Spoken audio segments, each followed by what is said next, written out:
السلام علیکم ورحمۃ اللہ وبرکاتہ. کیا حال ہے سب کا؟ نحمده ونصلی علی رسولہ الکریم، اما بعد فاعوذ باللہ من الشیطان الرجیم. بسم اللہ الرحمن الرحیم. رب اشرح لی صدری ویسر لی امری واحلل عقدۃ من لسانی یفقہوا قولی. قرآن مجید کو عمل کے لیے سیکھنا چاہیے، یعنی قرآن کا علم برائے عمل ہو. اس نیت کے ساتھ انسان سیکھے کہ میں جو سیکھوں گا اس پر عمل بھی کروں گا. ابن قیم رحمہ اللہ کہتے ہیں، بعض سلف کا کہنا ہے کہ قرآن اس لیے اترا ہے تاکہ اس پر عمل کیا جائے، تو انہوں نے یعنی لوگوں نے اس کی تلاوت کو عمل بنا لیا، یعنی خالی تلاوت کرنا عمل سمجھتے ہیں. یہی وجہ ہے کہ اہل القرآن جو کچھ اس میں تھا اس پر عمل کرتے تھے، اگرچہ قرآن ان کو زبانی نہ بھی یاد تھا. یعنی اہل القرآن کون تھے؟ جنہیں قرآن حفظ نہیں بھی تھا لیکن وہ قرآن پر عمل کرنے والے تھے. یعنی جب تک انسان قرآن پر عمل نہ کرے اس کو اہل القرآن نہیں کہا جاتا. لیکن جو شخص اسے محض زبانی یاد کر لے، نہ اس کو سمجھے نہ ہی اس کے احکامات پر عمل کرے، تو وہ اہل قرآن میں سے نہیں ہے، چاہے وہ قرآن کے حروف اور تجوید کو ایسے درست کر کے پڑھے جیسا کہ تیروں کو سیدھا کیا جاتا ہے. یعنی انتہا درجے کی درستگی کے ساتھ قرأت کرے، لیکن اگر اس کو سمجھتا نہیں اور اس پر عمل نہیں کرتا تو وہ اس کا حق ادا نہیں کر رہا. حسن بصری کہتے ہیں کہ اس قرآن کو غلاموں اور بچوں نے پڑھا لیکن انہوں نے اسے شروع سے نہیں لیا، یعنی اس پر عمل نہیں کیا.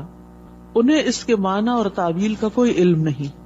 تو بچوں کو اگرچہ لفظ لفظ سمجھ نہ بھی آئے لیکن کوشش کرنی چاہیے کہ وہ جو بھی پارا وہ پڑھیں یا سورت کوئی پڑھیں یا کوئی حصہ پڑھیں تو اس کا مفہوم ان کو معلوم ہو کہ وہ کیا پڑھ رہے ہیں، قرآن کیا کہہ رہا ہے. بلکہ آپ میں سے جتنے بھی لوگ ناظرہ قرآن پڑھانے والے ہیں وہ اپنے لیے لازم کر لیں کہ پڑھاتے ہوئے کچھ نہ کچھ حصہ، یعنی سارا تو ممکن نہیں ہوتا بعض اوقات کیونکہ ناظرہ کا پڑھنا بھی ایک مشکل کام ہوتا ہے، لیکن اس میں سے چاہے تو کوئی آیت سلیکٹ کر لیں، چاہے تو اوور آل خلاصہ بتا دیں، لیکن کوئی نہ کوئی کام کی یا عمل کی بات ضرور بتائیں تاکہ قرآن کا حق ادا ہو. قرآن کے حروف کے ساتھ ساتھ اس کی حدود کا خیال رکھا جائے. یحییٰ ابن سعید سے مروی ہے کہ عبداللہ بن مسعود رضی اللہ عنہ نے ایک انسان سے کہا، تم یقیناً ایسے زمانے میں ہو کہ اس میں علماء زیادہ اور قاری کم ہیں. اس زمانے میں قرآن کی حدود کی حفاظت کی جاتی ہے، یعنی احکامات کے اوپر عمل کیا جاتا ہے، اور اس کے حروف کو ضائع کر دیا جاتا ہے، یعنی بہت تکلف سے نہیں ادا کیا جاتا اس کے حروف کو. مانگنے والے کم ہیں، دینے والے زیادہ ہیں. اس زمانے کے لوگ نماز لمبی کرتے ہیں، خطبہ چھوٹا کرتے ہیں. وہ اپنی خواہشات سے پہلے عمل کو ظاہر کرتے ہیں. اور ان قریب لوگوں پر ایک ایسا زمانہ آئے گا اس میں علماء کم اور قاری زیادہ ہوں گے. علماء کم اور قاری زیادہ ہوں گے. اس زمانے میں قرآن کے حروف کی حفاظت کی جائے گی لیکن اس کی حدود کو ضائع کر دیا جائے گا، یعنی احکامات پر عمل نہیں کیا جائے گا. مانگنے والے زیادہ اور دینے والے کم ہوں گے. اس میں لوگ خطبہ لمبا کریں گے اور نماز چھوٹی کر دیں گے، قل واللہ پڑھ کے نماز ختم. اور اس زمانے میں لوگ اپنے عمل سے پہلے اپنی خواہشات کو ظاہر کریں گے، یعنی باتیں زیادہ کریں گے لیکن عمل کم ہوگا. تو ضروری ہے کہ انسان اپنے عمل سے قرآن کی تصدیق کرے کہ واقعی وہ قرآن کو سچا مانتا ہے، کیونکہ جس چیز کی سچائی کا اسے یقین ہوتا ہے اسے وہ اپنے عمل میں بھی ضرور لے کر آتا ہے، اس کو حاصل کرتا ہے اور پھر اس کو استعمال بھی کرتا ہے. 12واں پارہ. اعوذ باللہ من الشیطان الرجیم. بسم اللہ الرحمن الرحیم. وما من دابۃ فی الارض الا علی اللہ رزقها ویعلم مستقرها ومستودعها كل في كتاب مبين. شروع کرتی ہوں اللہ کے نام سے جو بے انتہا مہربان نہایت رحم فرمانے والا ہے۔ زمین میں چلنے والا کوئی جاندار ایسا نہیں جس کا رزق اللہ کے ذمہ نہ ہو۔ وہ اس کی قرارگاہ کو بھی جانتا ہے اور دفن ہونے کی جگہ کو بھی۔ یہ سب کچھ واضح کتاب یعنی لوح محفوظ میں لکھا ہوا اور موجود ہے۔ یہ زمین اللہ نے بنائی اور اس پر جتنے بھی جاندار ہیں، چاہے انسان ہیں یا جن ہیں یا حیوانات ہیں یا چرند پرند ہیں یا مچھلیاں ہیں یا پانی کی مخلوق ہے، یہ سب بھی اللہ سبحانہ وتعالی ہی کی تخلیق ہے۔ اور اللہ سبحانہ وتعالی نے ان کو پیدا کر کے چھوڑ نہیں دیا بلکہ ان کے رزق کا بھی انتظام کیا ہے۔ اسی لیے فرمایا زمین میں چلنے والا کوئی جاندار ایسا نہیں جس کا رزق اللہ کے ذمے نہ ہو، گویا اللہ ہی رازق ہے۔ اور یہ بھی یاد رکھیے کہ ہر انسان کا رزق مقرر ہو چکا ہے۔ نبی صلی اللہ علیہ وسلم نے فرمایا ابن آدم سے 4 چیزوں کے معاملے میں فارغ ہوا جا چکا ہے، اس کی تخلیق، اس کے اخلاق، اس کے رزق اور اس کی موت۔ ایک اور روایت میں آتا ہے کہ رزق سے بھاگنے والا بھی رزق پا کر رہے گا۔ نبی صلی اللہ علیہ وسلم نے فرمایا اگر ابن آدم اپنے رزق سے اس طرح بھاگے جس طرح موت سے بھاگتا ہے تو رزق اسے اسی طرح پالے گا جس طرح موت اسے پا لیتی ہے۔ یعنی یہ اللہ سبحانہ وتعالیٰ کا فضل ہے کہ اس نے اپنے بندوں کی ضروریات کا انتظام کیا ہے۔ اس لیے اس معاملے میں انسان کو کوشش تو کرنی چاہیے لیکن بہت پریشانی نہیں۔ ہاں، پریشانی اور فکر آخرت کے بارے میں ہونی چاہیے کہ کل کیا ہوگا۔ وَيَعْلَمُ مُسْتَقَرَّهَا، اور وہ اس کے مستقر، اس کی قرارگاہ کو بھی جانتا ہے۔ قرارگاہ سے مراد ماں کا رحم ہے، چاہے وہ انسان ہو یا غیر انسان، یعنی جہاں وہ ٹک کر تخلیق پاتا ہے۔ وَمُسْتَوْدَعَهَا، وہ جگہ جہاں مرنے کے بعد اس کو پھر زمین کے اندر سونپ دیا جاتا ہے۔ تو یہ دونوں چیزیں لوگوں سے چھپی ہوئی ہوتی ہیں، یعنی ماں کے پیٹ میں کیا ہے یہ انسانوں کو نہیں پتا ہوتا، اس قبر میں کون ہے، کس قسم کا رنگ ہے اس کا نہیں پتا، لیکن اللہ سبحانہ تعالیٰ کو پتا ہوتا ہے۔ تو وہ مستقر کو بھی جانتا ہے، وہ مستودع کو بھی جانتا ہے۔ اس سے اللہ سبحانہ تعالیٰ کے علم کامل کا پتہ چلتا ہے کہ وہ ہر چیز کو پوری طرح جاننے والا ہے۔ اور یہ صرف علم اس کے پاس ہی نہیں بلکہ کل فی کتاب مبین، یہ علم لکھا ہوا بھی ہے، یعنی انسان کی تقدیر میں یا حیوانات کی قسمت میں کیا ہے یہ سب اللہ کے علم میں ہے اور اس کے کتاب میں ہے۔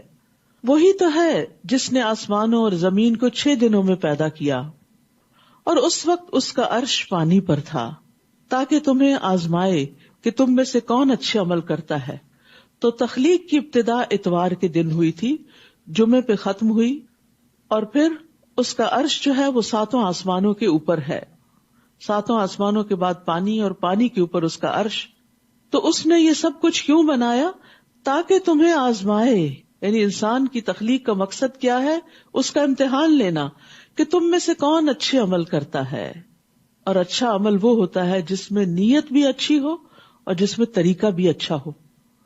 اچھی نیت یعنی اخلاص، اور اچھا طریقہ محمد صلی اللہ علیہ وسلم کا لَقَدْ كَانَ لَكُمْ فِي رَسُولِ اللَّهِ أُسْوَةٌ حَسَنَةٌ۔ اور اگر آپ انہیں کہیں کہ تم موت کے بعد اٹھائے جاؤ گے تو کافر فوراً کہنے لگتے ہیں یہ تو صریح جادو ہے، یعنی اس پر ایمان نہیں لاتے، اس کو مانتے نہیں۔ اور اگر ہم ایک خاص مدت تک ان سے عذاب کو مؤخر کر دیں، یعنی کسی بھی قوم سے جو نافرمان ہے، تو کہنے لگتے ہیں کہ کس چیز نے عذاب کو روک رکھا ہے، یعنی مذاق اڑاتے ہیں۔ پھر دیکھو جس دن وہ عذاب آ گیا تو پھر وہاں سے ٹلے گا نہیں، اور وہی چیز انہیں گھیر لے گی جس کا وہ مذاق اڑایا کرتے تھے، جس کو وہ دور سمجھتے تھے وہ ان کے سر پہ مسلط ہو جائے گی۔ اگر ہم کسی انسان کو اپنی رحمت کا مزہ چکھائیں پھر وہ اس سے چھین لیں، یعنی اچھے حالات کے بعد تکلیف دہ حالات آ جائیں، تو وہ مایوس ہو کر ناشکری کرنے لگتا ہے۔ یہ انسان کا حال ہے کہ میرے ساتھ ایسا کیوں ہوا، وائی می۔ اور اگر کوئی مصیبت آنے کے بعد ہم اسے نعمتیں عطا کریں، یعنی تکلیف دہ حالات کے بعد اچھے حالات ہوں، تو کہتا ہے کہ میری تو ساری تکلیفیں دور ہو گئیں۔ پھر وہ اترانے اور تکبر کرنے لگتا ہے، یعنی بجائے اس کے کہ شکر ادا کرے وہ تکبر کرنے لگتا ہے۔ تو انسان کا حال کیا ہے کہ زیادہ تر وہ ناشکری ہی کرتا ہے، تکلیف میں بھی ناشکری اور خوشحالی میں بھی ناشکری۔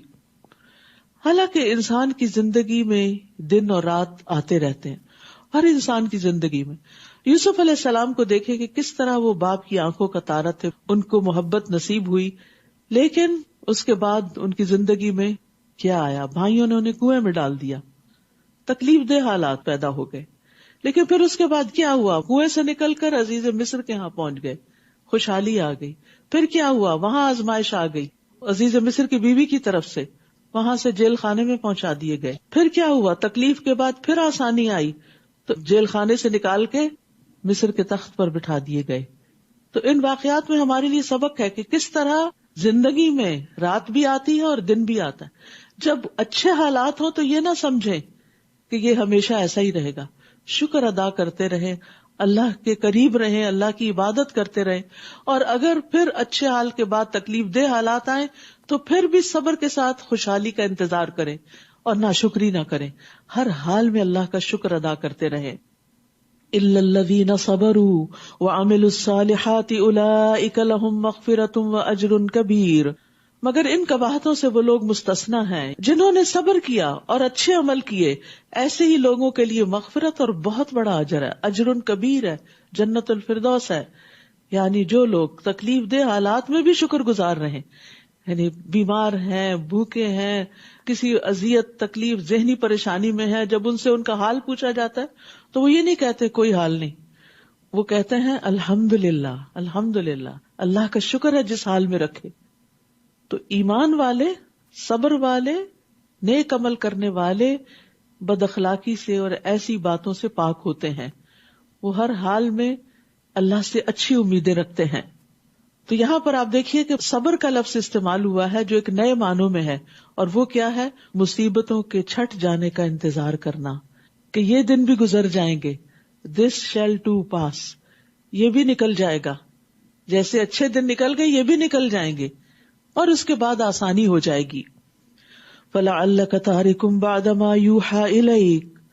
اے نبی، ایسا نہ ہو کہ آپ کی طرف جو وحی کی جاتی ہے آپ اس کا کچھ حصہ چھوڑ دیں، اور اس وجہ سے آپ کا دل تنگ ہو کہ کافر یہ کہیں گے کہ اس شخص پر کوئی خزانہ کیوں نہ اتارا گیا، یا اس کے ساتھ کوئی فرشتہ کیوں نہ آیا. تو آپ تو محض ڈرانے والے ہیں، اور ہر چیز پر مختار تو اللہ ہے. تو نبی صلی اللہ علیہ وسلم جو تمام انسانوں سے زیادہ صبر اور حوصلے والے تھے، تو ان پر بھی بعض اوقات ایسی گھبراہٹ طاری ہوتی تھی جو کسی ایک عام انسان پر ہوتی ہے کہ جو اپنے حالات سے پریشان ہونے لگتا ہے. لیکن اللہ سبحانہ وتعالی آپ کو آپ کا مقام یاد دلا رہے ہیں اور آپ کو کانفیڈنس دے رہے ہیں کہ آپ فکر نہ کریں کہ آپ کے پاس مادی وسائل کی کثرت نہیں، آپ کو اللہ نے جو مقام دیا ہے اس کی بنا پر آپ اپنا کام کرتے چلے جائیں. اللہ نے آپ کو جس چیز کے لیے چنا ہے اس پر نظر رکھیں.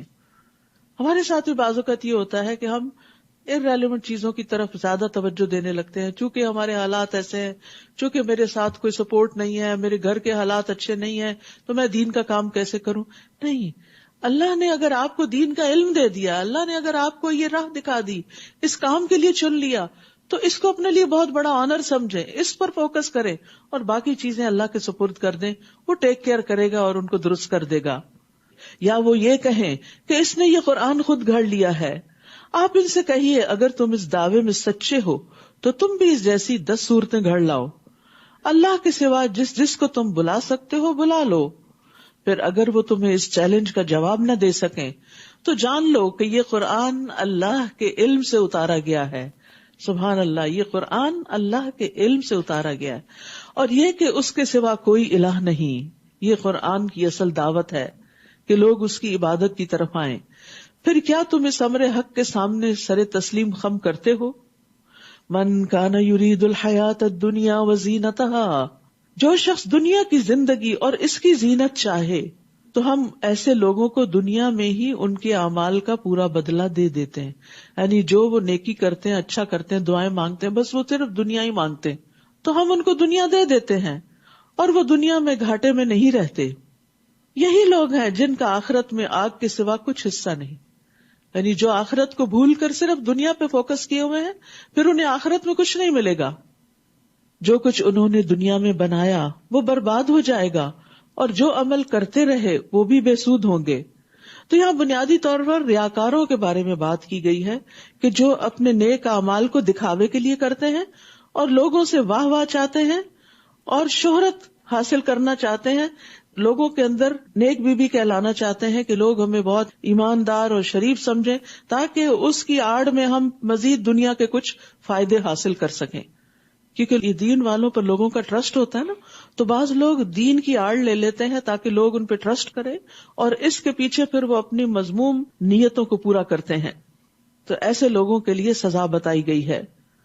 بھلا وہ شخص جو اپنے رب کی طرف سے ایک واضح دلیل رکھتا ہو، پھر اسی رب کی طرف سے ایک شاہد وہی بات پڑھ کر سنائے، اور وہی بات اس سے پہلے موسیٰ کی کتاب تورات میں بھی موجود ہو جو لوگوں کے لیے رہنما اور رحمت تھی، تو کیا وہ اس بات میں شک کر سکتا ہے؟ ایسے ہی لوگ اس پر ایمان لاتے ہیں.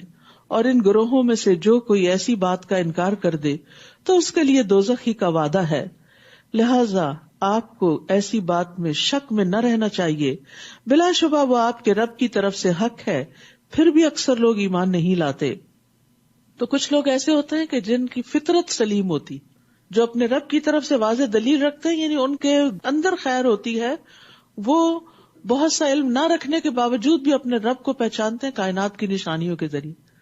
پھر ایسا ہوتا ہے کہ کبھی کتاب ہدایت سے ان کا انٹریکشن ہو جاتا ہے اور کوئی ان کو اللہ کی آیات اور کتاب میں سے وہی چیز پڑھ کے بتاتا ہے، اور پھر پچھلی کتابوں سے بھی رہنمائی اور گائیڈنس ان کو ملی بھی ہوتی ہے، تو پھر وہ اس پر ایمان لے آتے ہیں اور وہ شک میں نہیں رہتے.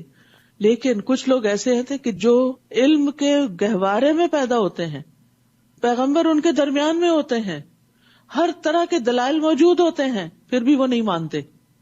تو ہمیں سوچنا چاہیے کہ حق آنے کے بعد ہمارا طرز عمل کیا ہوتا ہے. وَمَنْ أَظْلَمُ مِمَّنِ افْتَرَىٰ عَلَى اللَّهِ كَذِبًا، اور اس شخص سے بڑھ کر ظالم کون ہوگا جو اللہ پر جھوٹ گھڑے.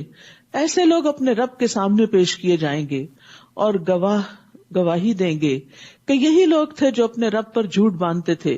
دیکھو ظالموں پر اللہ کی لعنت ہے. یعنی رب پر جھوٹ باندھنا کیا ہے؟ شرک کرنا یا ان باتوں کو ان سے منسوب کرنا جو اس نے فرمائی نہیں. الذین یصدون عن سبیل اللہ، جو لوگوں کو اللہ کی راہ سے روکتے ہیں. ویبغونها عوجا، اور اس میں کجروی تلاش کرتے ہیں، یعنی دین کے اندر نقص نکالنے کی کوشش کرتے ہیں، اور وہ آخرت کے بھی منکر ہیں. تو جو یصدون ہے یہ کون ہے؟ جو اپنے آپ کو بھی حق کی پیروی سے روکتے ہیں اور دوسروں کو بھی اطاعت کرنے سے روکتے ہیں، اور دین کے اندر ٹیڑھا پن نکالتے ہیں اپنے خیال سے، اپنی ٹیڑھی عقل کے مطابق، تاکہ لوگوں کو اللہ کی فرما برداری سے روکا جا سکے. تو یاد رکھیے دوسروں کو گمراہ کرنا انتہائی ظلم ہے، اپنے اوپر بھی اور دوسروں پر بھی. یہ لوگ زمین میں اللہ کو بے بس کرنے والے نہ تھے، اور نہ ہی اللہ کے مقابلے میں ان کا کوئی حامی ہوگا. انہیں دگنا عذاب دیا جائے گا. وہ نہ تو حق بات سننا گوارا کرتے تھے اور نہ ہی خود انہیں کچھ سوچتا تھا.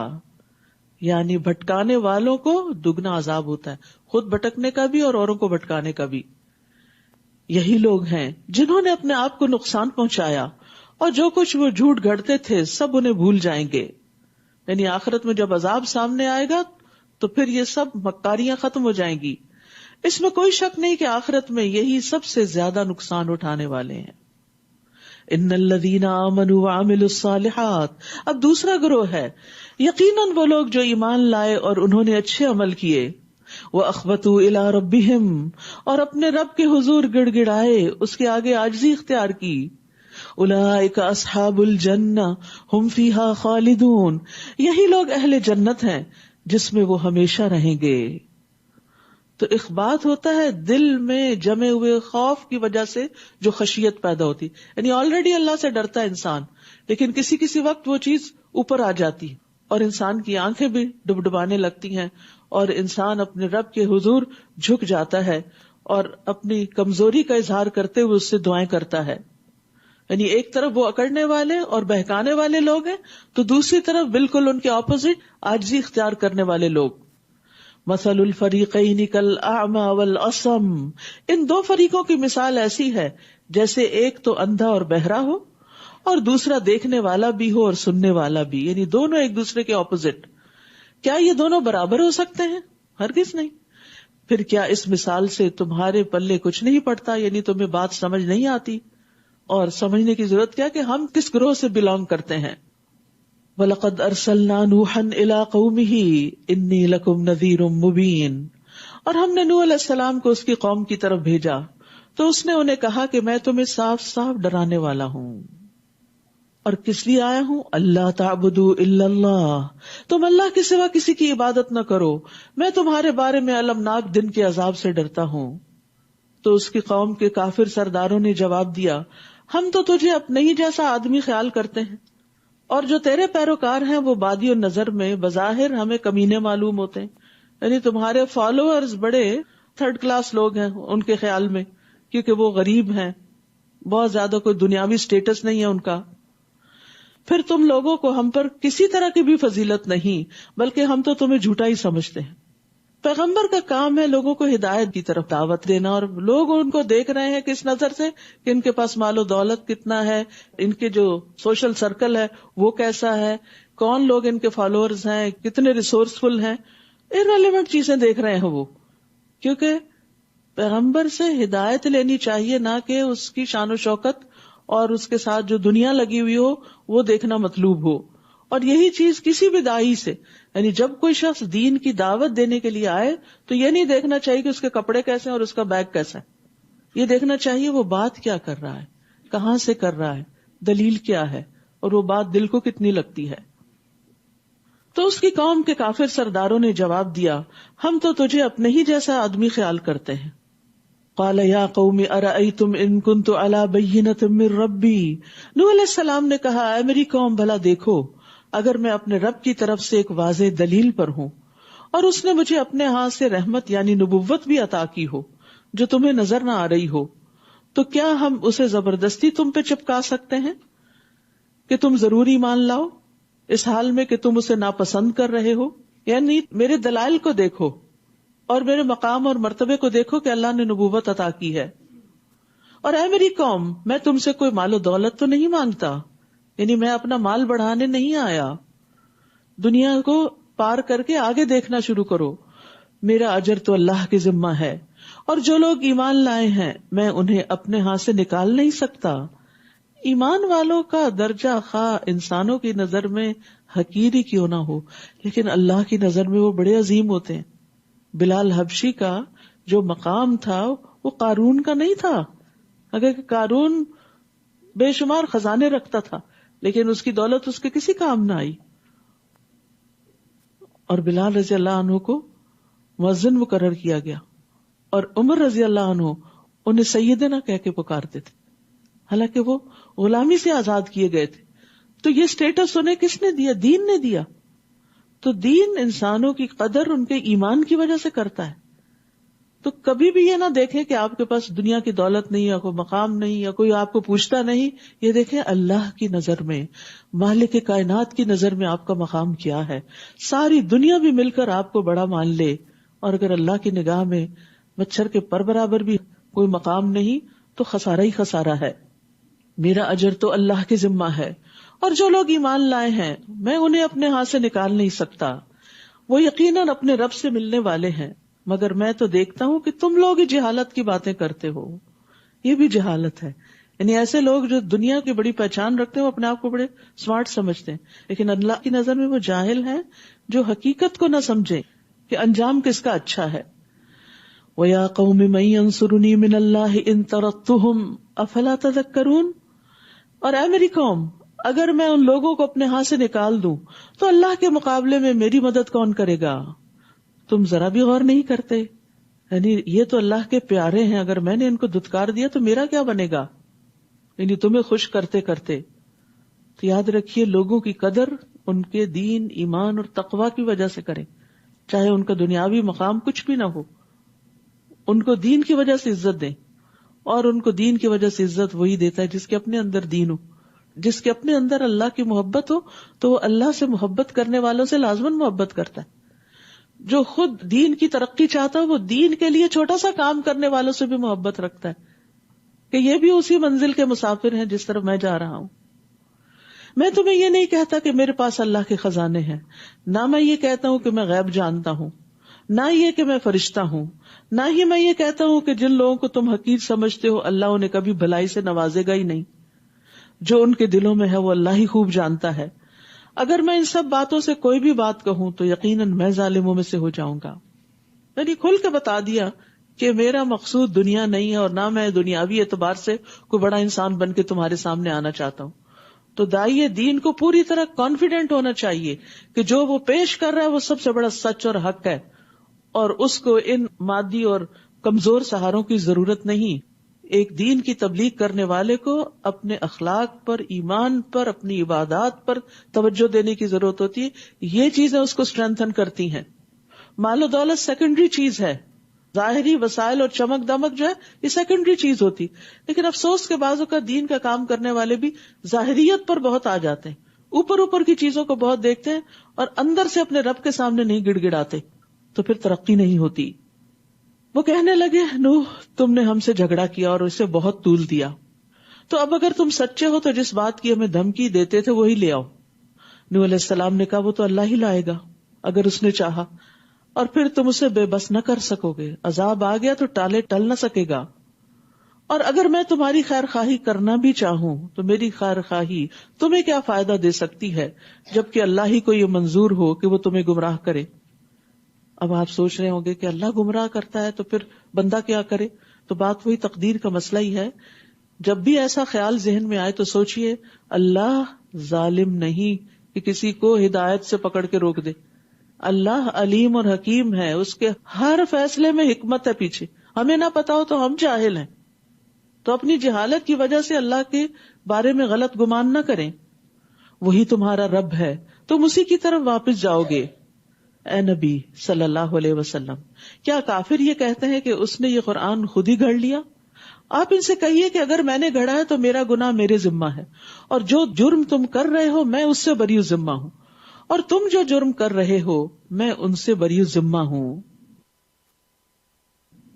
اور نوح کی طرف وحی کی گئی کہ تیری قوم سے جو لوگ ایمان لا چکے اب ان کے بعد کوئی ایمان نہ لائے گا، لہٰذا ان کے کرتوتوں پر غم کرنا چھوڑ دو، اور ہماری آنکھوں کے سامنے اور ہمارے حکم کے مطابق ایک کشتی بناؤ، اور ان ظالموں کے بارے میں مجھ سے گفتگو نہ کرنا، یعنی سفارش نہ کرنا، یہ سب غرق ہونے والے ہیں۔ نوح علیہ السلام نے کشتی بنانا شروع کی تو جب بھی اس کی قوم کے سردار وہاں سے گزرتے تو وہ اس کا تمسخر اڑاتے، مذاق اڑاتے۔ پیغمبروں کا مذاق اڑایا گیا، اگر کوئی ہمارا اڑا لے تو ہم کیا چیز ہیں؟ نوح علیہ السلام نے کہا اگر آج تم ہمارا مذاق اڑاتے ہو تو ہم بھی ایک دن تمہارا ایسا ہی مذاق اڑائیں گے۔ یاد رکھیے دین کے راستے میں اکثر انبیاء کا مذاق اڑایا گیا، اور نوح علیہ السلام کو کیا کہتے تھے؟ پہلے تو تم نے نبوت کا دعویٰ کیا اور اب تو تم کشتی بنا رہے ہو، بڑھئی بھی بن گئے ہو۔ یاد رکھیے سب سے زیادہ سخت آزمائشیں، ہر قسم کی آزمائشیں انبیاء پر آتی ہیں، پھر جو ان سے قریب تر لوگ ہوتے ہیں، لیکن انبیاء علیہ السلام ہمیشہ دین کے راستے میں تکلیفیں برداشت کرتے رہتے ہیں اور کبھی بھی اپنا کام نہیں چھوڑتے۔ اور ہمیں بھی چاہیے کہ لوگوں کی طرف سے آئی ہوئی اذیتوں کو نظر انداز کر کے اپنا کام کرتے چلے جائیں۔ رسول اللہ صلی اللہ علیہ وسلم نے فرمایا وہ مومن جو لوگوں میں مل جل کے رہتا ہے اور ان کی اذیتوں پر صبر کرتا ہے، اجر کے لحاظ سے اس مومن سے بہتر ہے جو لوگوں میں مل جل کے نہیں رہتا اور ان کی اذیتوں پہ صبر نہیں کرتا، یعنی سب سے بائیکاٹ کر کے ایک طرف بیٹھا رہتا ہے، اس میں کوئی خیر نہیں۔ خیر کس میں ہے؟ لوگوں سے ملے جلے، کسی کی کوئی بات اچھی نہیں لگتی، کسی سے کوئی اسمیل آ رہی ہوتی ہے، کوئی آپ کو مس انڈرسٹینڈ کر رہا ہوتا ہے، کوئی آپ کو الزام دے رہا ہوتا ہے، کوئی آپ کے مشن کو نقصان پہنچا رہا ہے، کسی کے دھوکے اور دوغلے پن کا آپ کو اچھی طرح پتا ہوتا ہے، لیکن آپ ان کو چھوڑ نہیں دیتے، آپ خیرخواہی اور اصلاح کا کام جاری رکھتے ہیں، کیونکہ آپ کو اللہ سے اجر چاہیے، ان لوگوں سے کوئی مطلب نہیں، ان سے کسی صلے کی توقع نہیں رکھنی چاہیے۔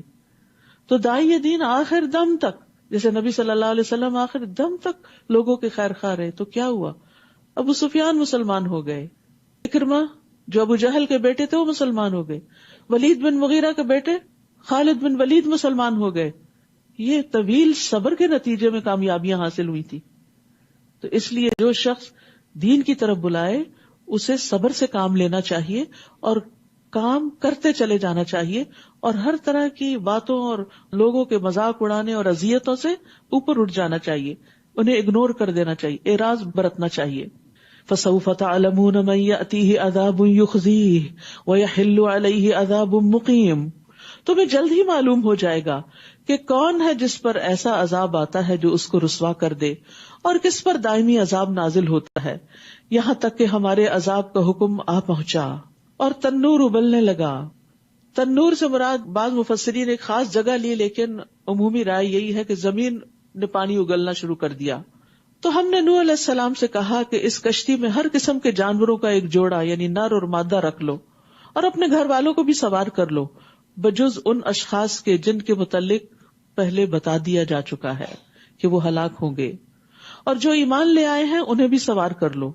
اور وہ تھوڑے ہی لوگ تھے جو ان کے ساتھ ایمان لائے. کہا جاتا ہے کہ 80 لوگ تھے یا اس سے بھی کم. یہ 950 سال کی کمائی تھی، اتنا طویل صبر.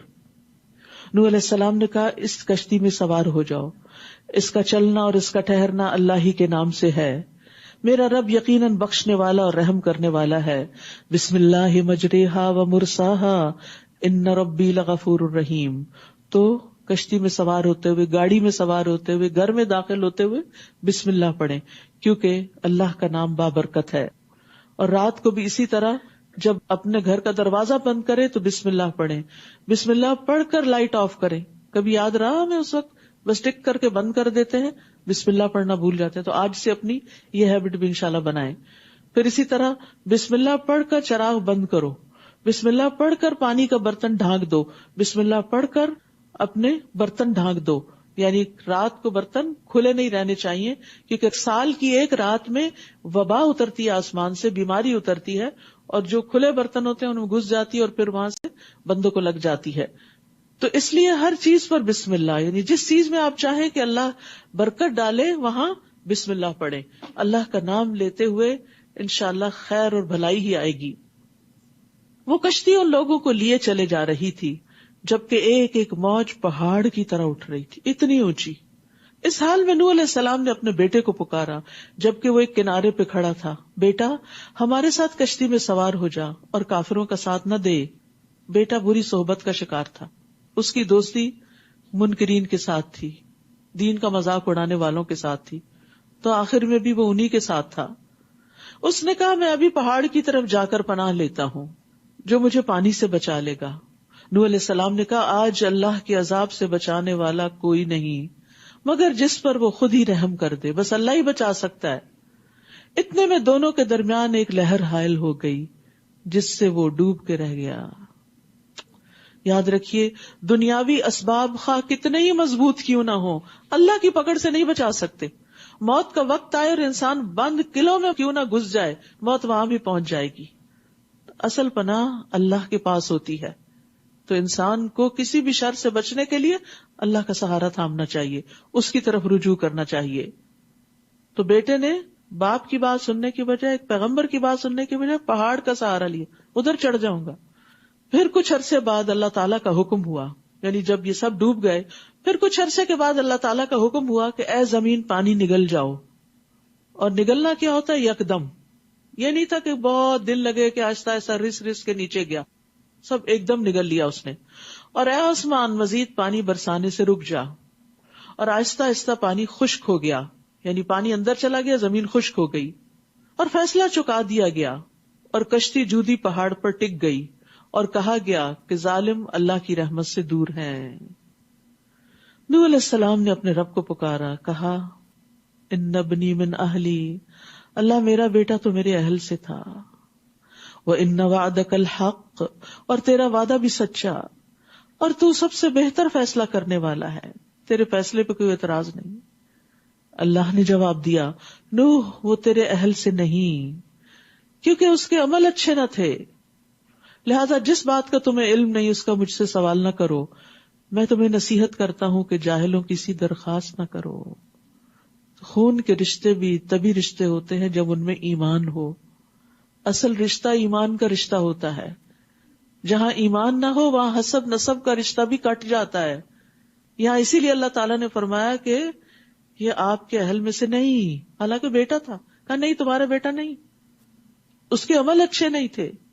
تو یاد رکھیے دنیا میں بھی اولاد تبھی راحت کا باعث ہوتی ہے جب وہ نیکی کی طرف ہو، اور آخرت میں بھی تبھی ملاقات دوبارہ ہوگی جب وہ ایمان پر جائیں گے.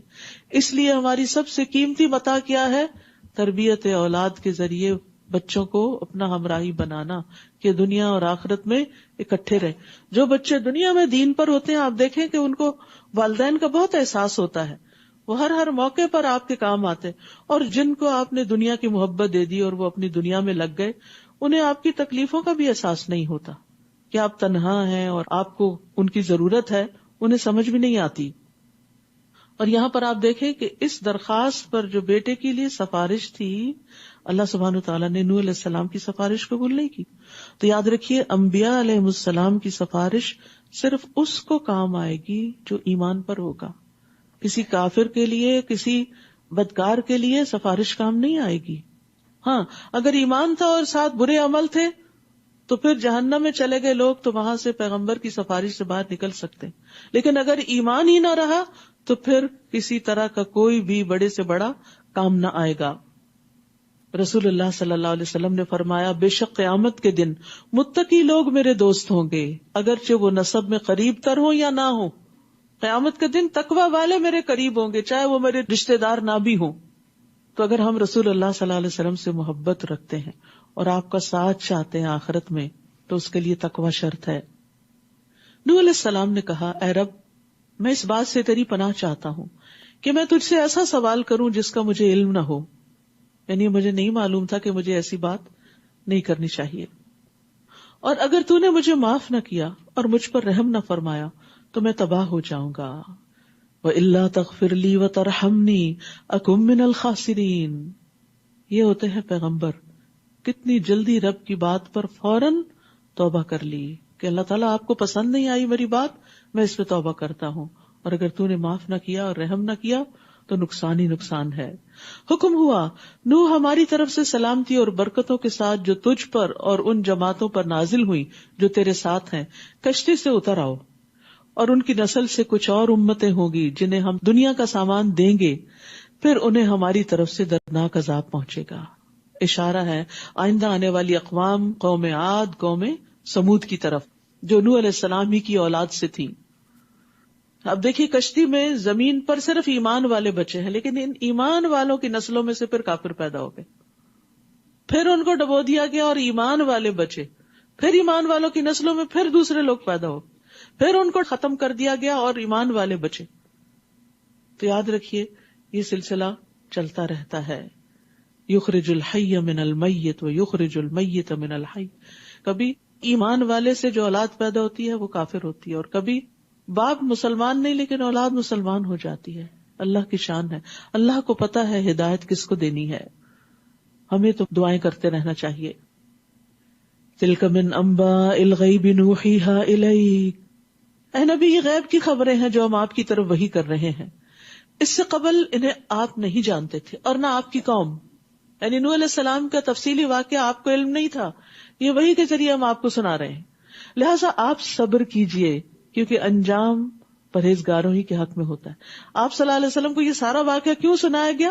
تاکہ آپ پر جو مشکلات کے پہاڑ ٹوٹے ہوئے ہیں ان میں آپ کو صبر آ جائے کہ صرف یہ مخالفتیں میری ہی نہیں ہو رہی، مجھ سے پہلے پیغمبروں کی بھی ہوئیں اور ان پر اور بڑی آزمائشیں آئیں. نوح علیہ السلام 950 سال تک مخالفت سہتے رہے، لیکن انجام کار ان کے حق میں بہتر ہی ہوا. وَإِلَىٰ عَادٍ أَخَاهُمْ هُودًا. اور عاد کی طرف ہم نے ان کے بھائی ہود کو بھیجا. اس نے کہا، اے میری قوم، اللہ ہی کی عبادت کرو جس کے سوا تمہارا کوئی الہ نہیں. وہی دعوت ہے جو نوح علیہ السلام نے دی تھی. تم نے تو محض جھوٹ گھڑ رکھے ہیں، یعنی یہ جن بتوں کی تم پوجا کرتے ہو ان کی کوئی حقیقت نہیں. اے قوم، میں تم سے کوئی صلہ نہیں مانگتا، میں دنیا نہیں اکٹھی کر رہا. میرا صلہ تو اس کے ذمہ ہے جس نے مجھے پیدا کیا. کیا تم سوچتے نہیں؟ اور اے قوم، اپنے رب سے معافی مانگو، استغفار کرو، پھر اسی کے آگے توبہ کرو، یعنی گناہ چھوڑ دو. استغفار ہوتا ہے معافی طلب کرنا کہ اللہ ہمارے گناہ ڈھانپ دے، اور توبہ ہوتا ہے پلٹ آنا، گناہوں کو چھوڑ دینا. اس لیے استغفار اور توبہ جہاں ساتھ ساتھ آئیں تو یہ معنی بنتا ہے. الگ الگ دونوں میں پھر توبہ کا معنی یعنی گناہ چھوڑنا اور بخشش مانگنا آ جاتا ہے. تو توبہ کرو تو کیا ہوگا؟ تم پر موسلادھار بارش برسائے گا، رحمتیں نازل ہوں گی، اور تمہاری موجودہ قوت میں مزید قوت کا اضافہ کرے گا، تم مجرموں کی طرح منہ نہ پھیرو۔ تو یاد رکھیے توبہ اور استغفار نعمتوں اور برکتوں کے دروازے کھول دیتا ہے۔ سورۃ نوح میں بھی آتا ہے کہ نوح علیہ السلام نے اپنی قوم سے کہا تھا فَقُلْتُ اسْتَغْفِرُوا رَبَّكُمْ إِنَّهُ كَانَ غَفَّارًا، تو میں نے کہا اپنے رب سے معافی مانگ لو، یقیناً وہ ہمیشہ سے بہت معاف کرنے والا ہے، وہ تم پہ بہت برستی ہوئی بارش اتارے گا، وہ مالوں اور بیٹوں کے ساتھ تمہاری مدد کرے گا، تمہیں باغات عطا کرے گا، تمہارے لیے نہریں جاری کر دے گا۔ تو یاد رکھیے کہ دنیا کے معاملات میں بھی جہاں انسان کو تنگی ہو، کوئی پریشانی ہو، وہاں استغفار کرنی چاہیے تاکہ رکاوٹیں دور ہوں، رحمتیں برسیں۔ بعض لوگ آتے ہیں کہتے ہیں کہ بچے نہیں ہیں تو ان کو استغفار پڑھنا چاہیے، اور ہم نے استغفار کی ساری دعائیں ایک کارڈ میں جمع کر دی ہیں سہولت کے لیے کہ انسان کو بہت دماغ پہ زور نہیں دینا پڑتا، کارڈ کھولے انسان اور پڑھنا شروع کر دے۔ رسول اللہ صلی اللہ علیہ وسلم نے فرمایا جو آدمی یہ بات پسند کرتا ہو کہ اس کا نامہ اعمال اسے خوش کر دے، یعنی اپنی بک آف ڈیڈز دیکھے اور خوش ہوتا جائے، تو اسے چاہیے کہ استغفار کی کثرت کر دے۔ یعنی ہم سب چاہتے ہیں نا کہ قیامت کے دن اپنی اعمال کی کتاب دیکھیں تو دیکھ کے خوش ہو جائیں، تو وہ اس وقت ہوگی جب استغفار زیادہ ہوگا، کیونکہ استغفار سے مزید نیکیاں بھی لکھی جائیں گی اور جو گناہ ہوں گے وہ مٹا دیے جائیں گے، تو صرف اچھائیاں ہی اچھائیاں آپ کے سامنے آئیں گی۔ وہ کہنے لگے ہود تو ہمارے پاس کوئی صریح معجزہ تو لایا نہیں، اور محض تیری باتوں سے ہم اپنے معبودوں کو نہیں چھوڑ سکتے اور نہ ہی تجھ پر ایمان لا سکتے ہیں، ہم تو بس یہ کہتے ہیں کہ ہمارے معبودوں میں سے کسی نے تجھے کوئی تکلیف پہنچا دی ہے تو اس لیے تم ایسی باتیں کرنے لگے ہو۔ ہود علیہ السلام نے جواب دیا میں اللہ کو گواہ بناتا ہوں، تم بھی گواہ رہو کہ جو کچھ تم شرک کر رہے ہو میں اس سے بیزار ہوں، میرا اس سے کوئی تعلق نہیں، اللہ کو چھوڑ کر باقی تم سب مل کر میرے خلاف جو تدبیر کر سکتے ہو کرو اور مجھے مہلت بھی نہ دو۔ سبحان اللہ، اتنے بے خوف ہوتے ہیں پیغمبر، اتنا یقین اور ایمان ہوتا ہے انہیں اپنی سچائی پر کہ وہ لوگوں کی دھمکیوں سے ڈرتے بھی نہیں ہیں۔ ہم تو اللہ کے راستے میں چھوٹی سی بات بھی نہیں سن سکتے، اگر ہم نے کوئی اچھی بات کہہ دی اور ذرا کسی نے مخالفت کی تو ہم اپنا ورژن ہی بدل لیتے ہیں، ایکسکیوزز کرنے لگتے ہیں، فوراً معذرتوں پہ اتر آتے، نہیں وہ غلطی سے یہ بات ہو گئی تھی۔ حالانکہ حکم کیا، سچائی تو سچائی ہے، سچائی کو بیان کرنا چاہیے تاکہ لوگ مشکل سے بچیں، لیکن اس کے لیے بڑا حوصلہ چاہیے ہوتا ہے۔ انی توکلت علی اللہ ربی و ربکم، میں نے تو اللہ پر بھروسہ کیا جو میرا رب بھی ہے اور تمہارا بھی، کوئی جاندار ایسا نہیں جس کی چوٹی وہ نہ پکڑے ہوئے ہو، سب اس کے کنٹرول میں ہے، وہ چھوڑے گا تو ہی کوئی نقصان دے سکے گا، اور اگر وہ اذن نہ دے کسی کو نقصان دینے کو کوئی بھی نہیں دے سکتا۔ کیا توکل ہے پیغمبروں کا، اسی لیے وہ اتنے بہادر ہوتے ہیں اور اسی لیے وہ ساری مخالفتوں کا مقابلہ کر لیتے ہیں۔ تو ہمیں بھی اللہ سے توکل مانگنا چاہیے، اور توکل ایمان کا حصہ ہے، توکل کے بغیر ایمان کمزور ہے، ضعیف ہے۔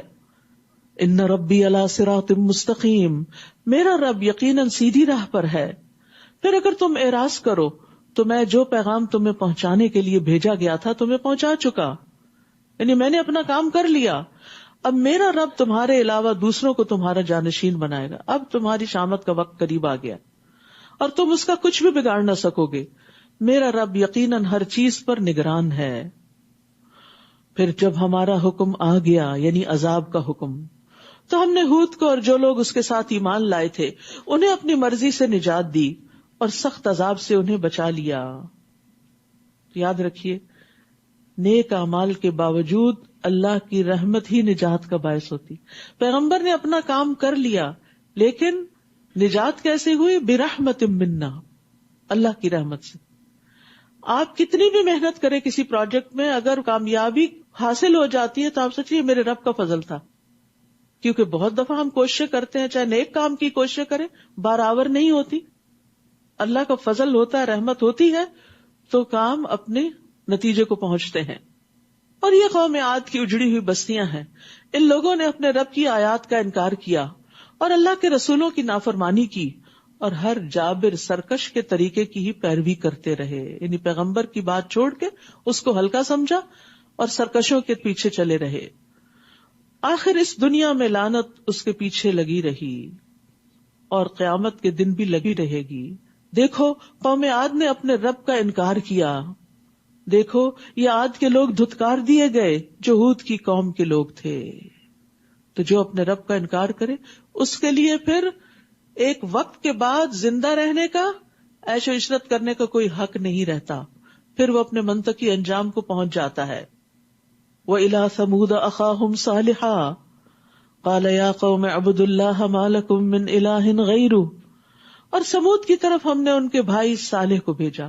یہاں آپ دیکھ رہے ہیں کہ ہر پیغمبر کو قوم کا بھائی بتایا گیا. بھائی خیر خواہ ہوتا ہے نا، اور انہی کے اندر سے ہوتا ہے، اس لیے انہیں مانوس کرنے کے لیے پیغمبروں کو قوم کا بھائی بتایا گیا. اس نے کہا اے میری قوم اللہ ہی کی عبادت کرو. ہر پیغمبر نے یہی دعوت دی کہ لوگوں اللہ کی عبادت کرو، اللہ سے جڑ جاؤ. جس کے سوا تمہارا کوئی الہ نہیں. اس نے تمہیں زمین سے پیدا کیا اور اس میں آباد کیا، لہذا اسی سے بخشش مانگو اور اسی کی طرف رجوع کرو. بلا شبہ میرا رب قریب ہے، ہر ایک کی دعا قبول کرنے والا ہے. ان ربی قریب مجیب. یہ دو صفات بھی اللہ تعالیٰ کی بڑا حوصلہ دیتی. بندوں سے اگر ہمیں کوئی کام ہو، ان سے کوئی کام نکلوانا ہو تو انتظار کرنا پڑتا ہے، ان کے پاس جانا پڑتا ہے. میسج بھی چھوڑتے ہیں تو انتظار کرنا پڑتا ہے کہ کب سنیں گے، سن بھی لیں گے تو کیا ایکشن لینے کے قابل ہوں گے یا نہیں، ہماری کوئی مدد کریں گے یا نہیں. لیکن اللہ سبحانہ و تعالیٰ قریب ہے، اور مجیب کا مطلب ہے جو مانگتا ہے انسان وہ دے بھی دیتا ہے. اس کو تو صرف کن کہنا ہوتا ہے. تو اس لیے انسان کو کبھی بھی مایوس نہیں ہونا چاہیے. جب کبھی اداسی ہو، پریشانی ہو، دل پہ کوئی بوجھ ہو تو دعا مانگ کے کہا کرے ان ربی قریب مجیب. میرا رب قریب بھی ہے، مجیب بھی ہے. کیونکہ اس طرح اللہ کے ناموں کے ساتھ جب انسان اللہ کو پکارتا ہے تو اللہ کی رحمت آتی ہے. اور یاد رکھیے خاص طور پر رات کے آخری تہائی حصے میں رب بہت قریب ہوتا ہے. نبی صلی اللہ علیہ وسلم نے فرمایا بندہ تمام اوقات سے زیادہ پچھلی رات میں رب کے قریب ہوتا ہے، سحری کے وقت. بس اگر ہو سکے تم سے تو اس گھڑی میں اللہ کو یاد کرنے والوں میں سے بن جاؤ تو ضرور بن جاؤ. یعنی اپنے اوپر لازم کر لو کہ رات کی آخری تہائی حصے میں اس کو پکارو. وہ کہنے لگے صالح اس سے پہلے تو ہماری امیدوں کا سہارا تھا، تم تو بڑے بریلینٹ انسان تھے. کیا تو ہمیں ان معبودوں کی عبادت کرنے سے روکتا ہے؟ یہ تم کس کام میں لگ گئے ہو؟ جو قوم کا طریقہ ہے اس کے خلاف چل پڑے ہو. کیا تم ہمیں ان معبودوں کی عبادت سے روکتے ہو جنہیں ہمارے آباء و اجداد پوچھ رہے ہیں؟ بس دلیل کیا تھی؟ پہلے سے ہوتا آیا.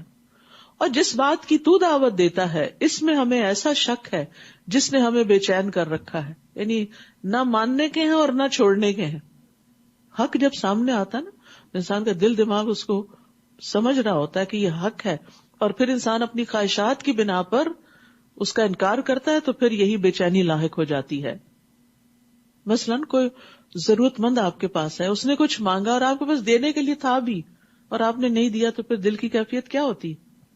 پہلے والا اطمینان تو نہیں ہوتا، ایک ملامت کی کیفیت ہوتی ہے، اضطراب کی کیفیت ہوتی ہے.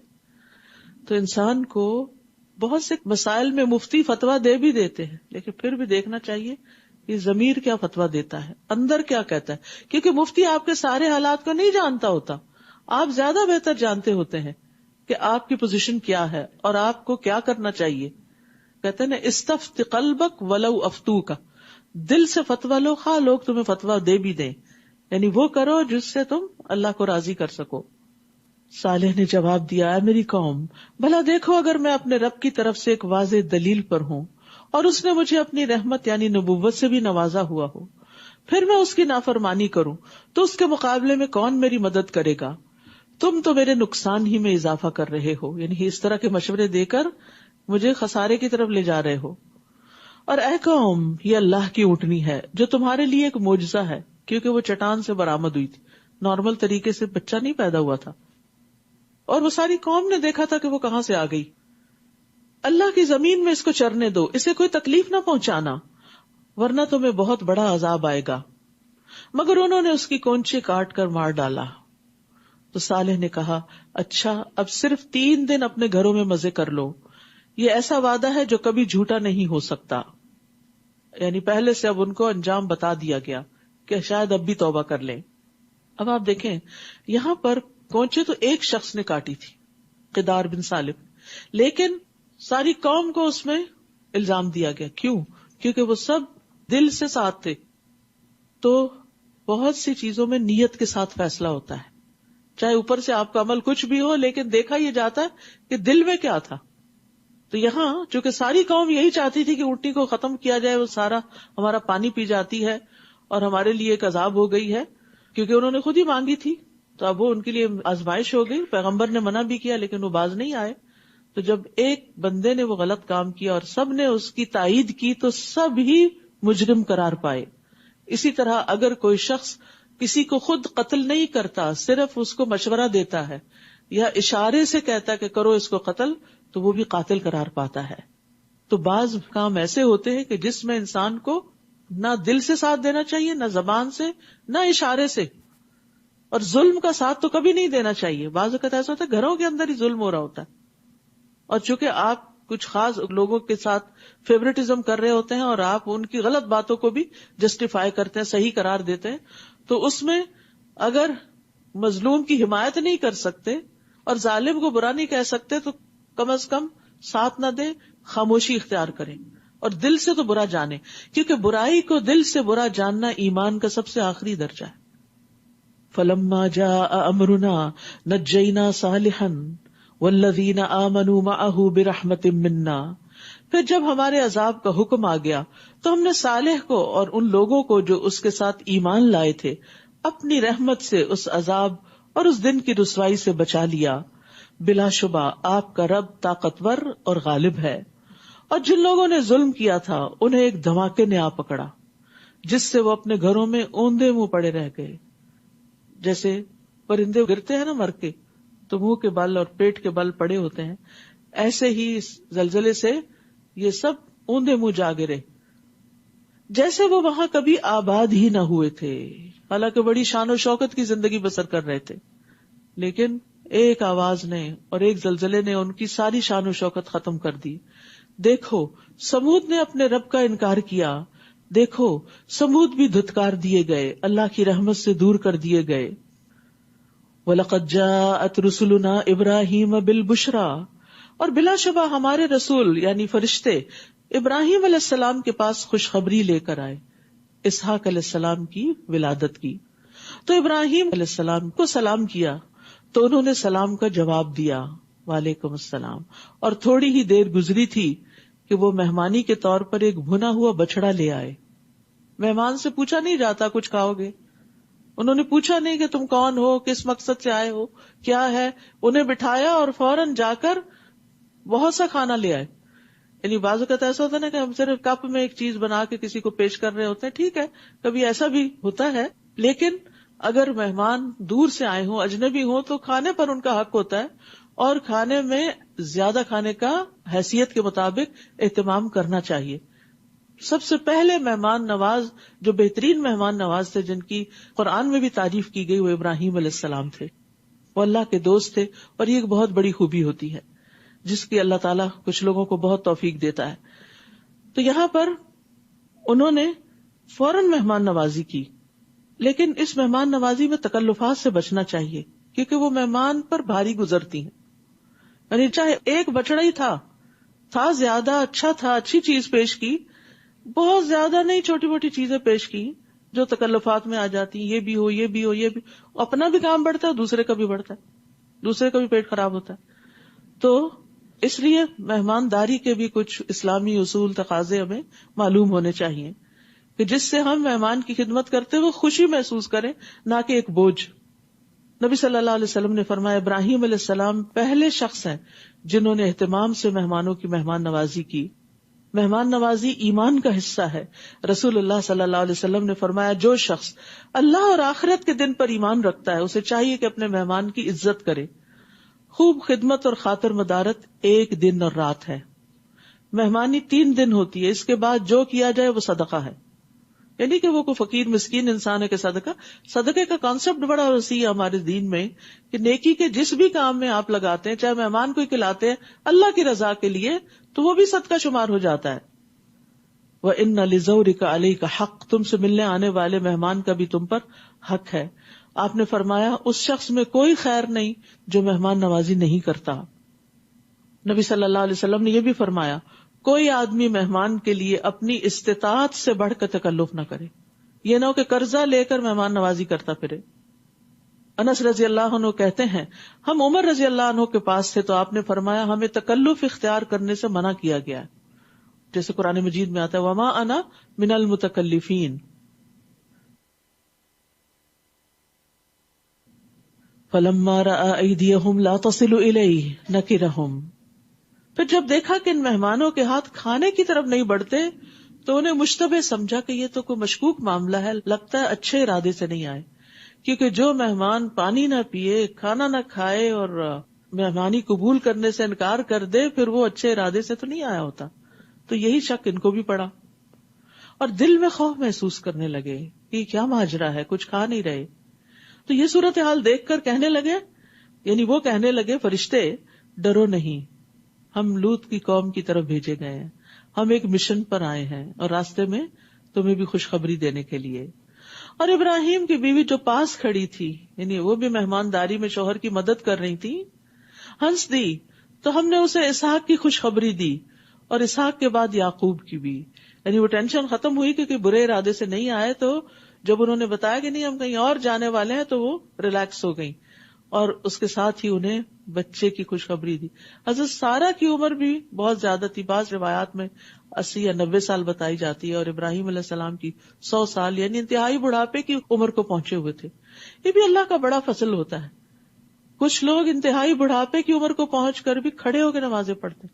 ابھی آج ہی مجھے کوئی بتا رہا تھا کہ وہ ہماری ایک بہن کی والدہ ہیں، 100 سال کے قریب ان کی عمر ہے اور وہ مغرب کی نماز کل انہوں نے کھڑے ہو کے پڑھی ہے، اور ہم جوان لوگ بیٹھ کے نمازیں پڑھ رہے ہوتے ہیں. تو یہ اللہ کی توفیق ہوتی ہے جس کو وہ دے، اور یہ توفیق مانگا کرے، رو کے مانگا کرے. ہم رو کے صرف دنیا مانگتے ہیں، ہم رو کے اچھی عبادت کی توفیق مانگا کرے. ربی اعنی علی ذکرک و شکرک و حسن عبادتک. عبادت کا مہینہ آ رہا ہے، چونکہ راتیں چھوٹی، دن لمبے، کام زیادہ، وقت کم، تو برکت کی دعا مانگے اور توفیق مانگے کہ یا اللہ سارا قیام کروانا، کچھ نہ چھوٹے، اور یکسوئی سے ہو اور خشوع سے ہو. اس طرح کی دعائیں مانگا کریں. اللہ روزوں کا پتہ ہی نہ چلے، اور زیادہ سے زیادہ قرآن کے ساتھ میرا رابطہ ہو، زیادہ سے زیادہ صدقے کی توفیق دینا. یعنی جتنی بھی نیکیاں آپ سوچ سکتے ہیں وہ صرف سوچ کے نہ رہ جائے کہ پلاننگ میں نے کر لی ہے، ٹک کر لیا، یہ بھی کروں گا، یہ بھی نہیں. توفیق مانگے. آپ جتنی چاہے پلاننگ کریں، جب تک اللہ کی دی ہوئی توفیق نہ ہو تو کام ہوتے نہیں ہیں، اور پھر آپ بعد میں گلٹ کا شکار ہوتے ہیں. شاید میں نے ان ریئلسٹک گول سیٹ کر لیے تھے. نہیں، ان ریئلسٹک نہیں ہوتے. بعض لوگ انہی گولز کو اچیو بھی کر جاتے ہیں، اکمپلش کر جاتے ہیں. تو یہ سینس آف اچیومنٹ جو ہوتی ہے نا، یہ پھر انسان کو آگے بڑھاتی. تو اللہ سے توفیق مانگے، کام کریں، اس سے اور حوصلہ بڑھے گا، نیکیوں میں آگے بڑھتے چلے جائیں گے. ہمت نہ ہاریں. ایسے لوگوں کی باتوں پہ کوئی دھیان نہ دیں جو اپنے مسئلے مسائل بتاتے رہیں کہ عبادت نہیں ہوتی، یہ نہیں ہوتا، وہ نہیں ہوتا. انسنی کر دیں، کیونکہ انسان دوسروں کی باتوں سے، پروپیگنڈے سے متاثر بھی ہو جاتا ہے. تو ان لوگوں کو اپنی مثال بنائیں جو آپ سے آگے ہیں عبادات میں. تو اللہ سبحانہ تعالیٰ جسے چاہے بڑھاپے میں اولاد دے سکتا ہے، اس کے لیے کیا مشکل ہے، اور ہمت بھی دے دیتا ہے. ایک بوڑھی عورت بچہ پیدا کرے، یہ ہمت کی بات ہے نا. اس زمانے میں تو کوئی سی سیکشن بھی نہیں ہوتے تھے، نیچرل برتھ تھی. وہ بولی اے ہے کیا میں بچہ جنوں گی جبکہ میں خود بھی بوڑھیا ہوں اور میرا خاوند بھی بوڑھا ہے؟ یہ تو بڑی عجیب بات ہوگی. ان ھذا لشیء عجیب. قالوا اتعجبین من امر اللہ رحمت اللہ وبرکاتہ علیکم اہل البیت انہ حمید مجید. فرشتے کہنے لگے کیا تم اللہ کے حکم سے تعجب کرتی ہو، اس پہ حیرت زدہ ہو؟ اے اہل بیت نبوت، تم پر اللہ کی رحمت اور برکتیں ہوں. بلا شبہ وہ قابل تعریف اور بڑی شان والا ہے. پھر جب ابراہیم علیہ السلام سے خوف دور ہو گیا اور اسے خوشخبری مل گئی تو وہ قوم لوط کے بارے میں ہم سے جھگڑنے لگے. اللہ اکبر، کس درجے کی خیر خواہی تھی اور کیسا غم تھا لوگوں کا ابراہیم علیہ السلام کے دل میں. بیک وقت دو طرح کی خبریں ہیں، ایک اچھی خبر ہے، ایک بری خبر ہے. ابراہیم علیہ السلام اچھی خبر کو اچھے طریقے سے قبول کر کے پھر دوسری بات کی فکر کرنے لگتے ہیں.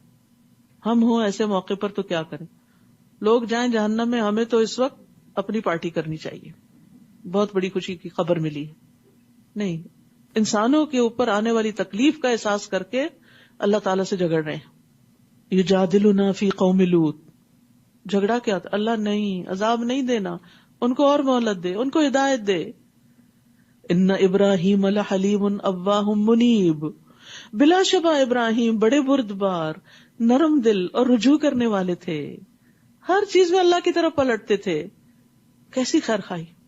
ایسے لوگوں کو اللہ چن لیتا ہے. وہ اپنے مخالفین کے لیے، منکرین کے لیے بد دعائیں نہیں کرتے، وہ ان کے لیے آخری وقت تک خیر ہی چاہتے ہیں. تو حلیم وہ شخص ہوتا ہے جو غصہ نہیں کرتا اور دوسرے کے قصور پہ اس کو پکڑتا نہیں. اگر کسی سے غلطی ہو تو ہم اس کو ایک دفعہ تو کال کر کے بتانا ہی چاہتے ہیں کہ تم نے غلط کیا، پیچھے ہی پڑ جاتے اور پھر دلیلیں مانگتے ہیں، دلیل دیں، ان کو بتائیں تاکہ یہ اپنی غلطی سے باز آئیں. بہت دفعہ صرف آپ کا اچھا رویہ دوسرے کو سوچنے پہ مجبور کر دیتا ہے، جو بہت مضبوط دلیل سے آپ نہیں سوچوا سکتے دوسرے کو. تو حلیم وہ ہوتا ہے جس کے ساتھ اگر کوئی برا کرے تو وہ اس سے انتقام لینے میں جلدی نہیں کرتا، جلدی بدلہ نہیں لیتا. اور اواہ کا مطلب ہے ہر وقت اللہ کے سامنے گڑ گڑانا، اٹھتے بیٹھتے آہیں بھرنا، اللہ سے دعائیں کرتے رہنا، اللہ سے خاص تعلق رکھنا. اور منیب کہتے ہیں پلٹنے والا، تمام کاموں میں اللہ کی طرف رجوع کرنے والا. کیا خوبیاں ہیں! فرشتوں نے کہا ابراہیم اس قصے کو چھوڑ دو، اب تو تمہارے رب کا حکم آ چکا، اب انہیں عذاب آ کے رہے گا جو ٹل نہیں سکتا. پھر جب ہمارے فرشتے لوط کے پاس آئے تو انہیں ان کا آنا ناگوار محسوس ہوا اور دل گھٹ گیا. لوط علیہ السلام بھی پریشان ہو گئے، کہنے لگے یہ تو مصیبت کا دن ہے، فرشتے ایسے ہی نہیں آتے. اور اس کی قوم کے لوگ دوڑتے ہوئے ان کے ہاں آ گئے، کیونکہ فرشتے نوجوانوں کی شکل میں تھے جن سے وہ بدکاری کرنا چاہتے تھے. وہ پہلے سے ہی بدکاری کیا کرتے تھے. لوط علیہ السلام نے انہیں کہا، اے میری قوم، یہ میری بیٹیاں ہیں، یعنی قوم کی بیٹیاں جو تمہارے لیے پاکیزہ تر ہیں، ان سے نکاح کر لو، ان سے اپنی خواہش پوری کر لو، لہٰذا اللہ سے ڈرو اور مجھے میرے مہمانوں میں رسوا نہ کرو. ابراہیم علیہ السلام کی مہمانداری اور طرح تھی اور لوط علیہ السلام کی اور طرح. تو مہمانی کا ایک حق یہ بھی ہے کہ مہمان کو ہر طرح کی تکلیف سے بچایا جائے، اسے پریشانی سے بچایا جائے. کیا تم میں کوئی بھی بھلا مانس نہیں؟ الیس منکم رجل رشید، یعنی کوئی ایسا انسان نہیں جو لوگوں کو نیکی کا حکم دے اور برائی سے روکے، میرا مددگار بنے اس میں. یاد رکھیے ان کی قوم میں سے کوئی ایک مرد بھی ان کے ساتھ ایمان نہیں لایا تھا، بیوی بھی نہیں، صرف 2 بیٹیاں تھیں ان کے ساتھ جو مومن تھی. تو کبھی ایسا بھی ہوتا ہے کہ آپ خیر خواہی اور تڑپ تڑپ کے کوششیں کر رہے ہوتے ہیں لیکن آپ کی بات تھرو نہیں ہوتی، لوگ مانتے نہیں اس کو، اور آپ سوچتے ہیں شاید میرے ہی اندر کوئی غلطی ہے. نہیں، بعض اوقات کچھ لوگوں کے دل سخت ہوتے ہیں اور وہ اپنی خواہشات میں اندھے ہوتے ہیں. اس قوم کا یہی حال تھا. جن لوگوں کو خواہشات کی محبت اندھا کر دے وہ ہدایت نہیں پا سکتے، کیونکہ ان کی آنکھوں پہ پردہ پڑا ہوا ہوتا ہے. ان کو صرف اپنی خواہش نفس پوری کرنے سے مطلب ہوتا ہے، وہ حلال سے ہو، وہ حرام سے ہو، جائز سے ہو، ناجائز سے ہو، انہیں اس سے کوئی غرض نہیں دین کیا کہتا ہے، اللہ کا حکم کیا ہے، رسول کا حکم کیا ہے. وہ کہنے لگے تم تو یہ جانتے ہو کہ تمہاری بیٹیوں سے ہمیں کوئی دلچسپی نہیں، یعنی عورتوں کی طرف ہمارا کوئی رجحان نہیں، اور یہ بھی جانتے ہو کہ ہم کیا چاہتے ہیں، ہم تو صرف مردوں سے ہی لذت حاصل کرنا چاہتے ہیں. تو یہ عمل قوم لوط جو تھا یہ اس قوم کی تباہی کا باعث بنا. رسول اللہ صلی اللہ علیہ وسلم نے فرمایا، بے شک مجھے اپنی امت میں سے سب سے زیادہ جس چیز کا اندیشہ ہے وہ قوم لوط کا عمل ہے، کہ ان کے اندر بھی خرابی نہ آ جائے. اور اب آپ دیکھیں کہ بعض جگہوں پر تو لوگ علل اعلان اس برائی کا ارتکاب کرتے ہیں، حیا بھی نہیں، جسٹیفائی کرتے ہیں کہ یہ تو ہمارے جینز میں ہے. قال لو ان لی بکم قوة او آوی الی رکن شدید. لوط علیہ السلام نے کہا کاش میں تمہارا مقابلہ کر سکتا یا کسی مضبوط سہارے کی طرف پناہ لے سکتا. فرشتے کہنے لگے لوط ہم تیرے رب کے بھیجے ہوئے فرشتے ہیں، یہ لوگ تمہارا کچھ نہ بگاڑ سکیں گے، بے فکر ہو جاؤ. کچھ حصہ رات گزر لے تو اپنے گھر والوں کو لے کر اس بستی سے نکل جاؤ اور تم میں سے کوئی بھی مڑ کے نہ دیکھے، البتہ تمہاری بیوی پر بھی وہی کچھ گزرنا ہے جو ان پہ گزرے گا. پہلے سے ہی بتا دیا، ان پر عذاب کے لیے صبح کا وقت مقرر ہے جب یہ غفلت کی نیند سو رہے ہوں. بہت سے لوگ ساری ساری رات جاگتے ہیں برے کام کرنے کے لیے، فجر قریب ہوتی تو سو جاتے ہیں. اس قوم کو بھی شاید یہی حال تھا. تو عین اس غفلت کے وقت پھر انہیں دھر لیا گیا اور صبح ہونے میں اب دیری کتنی ہے، بس گھڑیاں گن رہے تھے کہ کتنی دیر باقی ہے کہ جب عذاب آئے، کیونکہ فرشتے اپنی مرضی سے کوئی ایکشن نہیں لیتے. جو وقت انہیں بتایا جاتا ہے، جو کام انہیں بتایا جاتا ہے، وہ ہو بہو بس وہی کرتے ہیں. پھر جب ہمارا حکم آ گیا تو ہم نے اس بستی کے اوپر کے حصے کو نچلا بنا دیا. جبریل علیہ السلام آئے، پر کی ایک نوک سے پوری بستی کو اوپر اٹھا لیا، بہت اوپر لے گئے اور اوپر سے واپس پٹکا الٹا کر کے، اور نیچے کی زمین ان کے سروں پہ آ پڑی اور اسی کے اندر دب گئے. پھر ان پر کھنگر کی قسم کے تہ بر تہ پتھر برسائے، سمجھے جیسے کوئی کلاشنکوف کھل جائے اور گولیوں پہ گولیاں برسے. مصومۃ عند ربک وما ہی من الظالمین ببعید، جو تیرے رب کے ہاں نشان زدہ تھے کہ کس کو کون سا پتھر لگے گا، اور یہ خطہ ظالموں سے کچھ بھی دور نہیں. یعنی مکہ والوں سے کوئی بہت دور نہیں. اپنے سفروں میں یہ ڈیڈ سی کے آس پاس اس ویرانی کو دیکھتے ہیں جو قوم لوط کا علاقہ تھا. یعنی یہ ان کی نگاہیں دیکھتی ہیں کہ اللہ کے نافرمانوں کا انجام کیسے ہوا، تو اگر یہ باز نہیں آئے تو ان کی بھی شامت آ سکتی ہے. یہ سارے واقعات دراصل مکہ والوں کو سنائے جا رہے تھے کہ پچھلی قوموں کے واقعات سے عبرت حاصل کرو، اور نبی صلی اللہ علیہ وسلم کو سنائے جا رہے تھے کہ آپ ان پیغمبروں کی کامیابی کو دیکھ کر صبر کریں، مشکل وقت گزر جائے گا، بالآخر اللہ کی مدد آپ ہی کے ساتھ ہے. وَإِلَىٰ مَدْيَنَ أَخَاهُمْ شُعَيْبًا قَالَ يَا قَوْمِ اعْبُدُوا اللَّهَ مَا لَكُم مِّنْ إِلَٰهٍ غَيْرُهُ، اور مدین کی طرف ہم نے ان کے بھائی شعیب علیہ السلام کو بھیجا. انہوں نے بھی یہی کہا، اے میری قوم، اللہ ہی کی عبادت کرو جس کے سوا کوئی الہ نہیں. اب آپ دیکھ رہے ہیں ہر پیغمبر نے آ کر لوگوں کو کس چیز کی دعوت دی؟ ایک اللہ کی عبادت. اور اللہ نے ہم سب کو بھی اسی لیے پیدا کیا. وَمَا خَلَقْتُ الْجِنَّ وَالْإِنسَ إِلَّا لِيَعْبُدُونِ، سارے جنوں اور انسانوں کو میں نے اپنی عبادت کے لیے ہی پیدا کیا ہے. تو اس لیے ہمیں زندگی میں سب سے اہم چیز جو ہونی چاہیے وہ اپنی عبادت ہونی چاہیے. اس کے بعد باقی چیزیں اس کے اندر، پرائرٹی عبادت ہونی چاہیے. کہیں جا رہے ہیں، کوئی کام ہے، پہلے دیکھیں نماز کا وقت کون سا ہے، اور پھر نماز آتی بھی ہے کہ نہیں، اس کی حدود، شرائط، فرائض وہ سب بھی پتہ ہے یا نہیں. کہیں سفر پر ہیں تو قبلہ کہاں سے دیکھیں گے، کتنی نماز پڑھنی ہے، قصر کیا ہوتی ہے، کتنی دور پہ قصر ہوتی ہے، کب تک قصر ہوتی ہے، یہ ساری باتیں معلوم ہونی چاہیے. روزہ رکھ رہے ہیں تو سارے احکام معلوم ہونے چاہیے. حج کرنے جا رہے ہیں تو مناسک سیکھ کے جانے چاہیے. زکوٰۃ دے رہے ہیں تو پتہ ہونا چاہیے کتنے مال پہ زکوٰۃ ہے اور کس کس کو دینی ہے. یہ باتیں ہمارے عوام الناس کو بھی جو فارمل شکل کی عبادات ہیں ان کے بارے میں نہیں پتا. پھر انسانوں کے حقوق تو ایک لمبا قصہ ہے.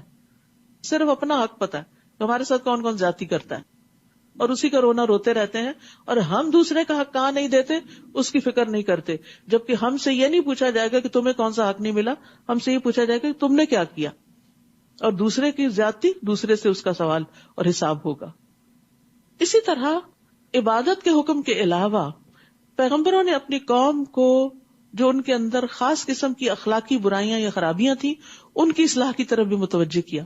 جیسے شعیب علیہ السلام نے اپنی قوم سے کہا، اور ناپ اور تول میں کمی نہ کرو، میں تمہیں خوشحال دیکھ رہا ہوں.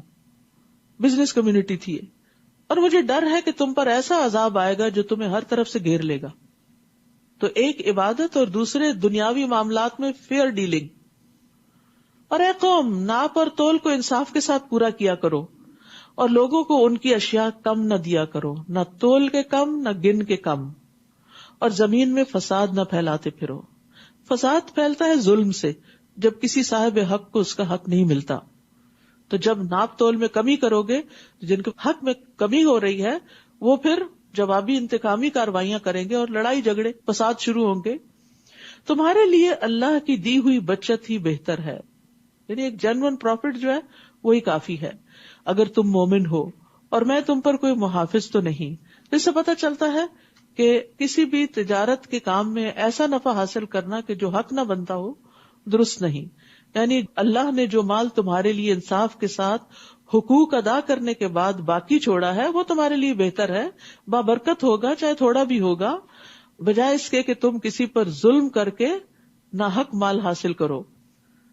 لیکن انسان مال کی محبت میں ایسے گرفتار ہے کہ اس کو جب مال ملتا ہے تو وہ نہیں سوچتا کہ یہ جائز طریقے سے آیا ہے یا ناجائز طریقے سے.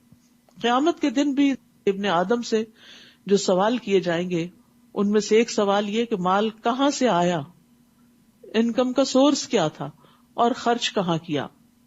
ایک آڈٹ تو دنیا میں ہوتا ہے نا، اور ایک وہاں بھی ہونے والا ہے.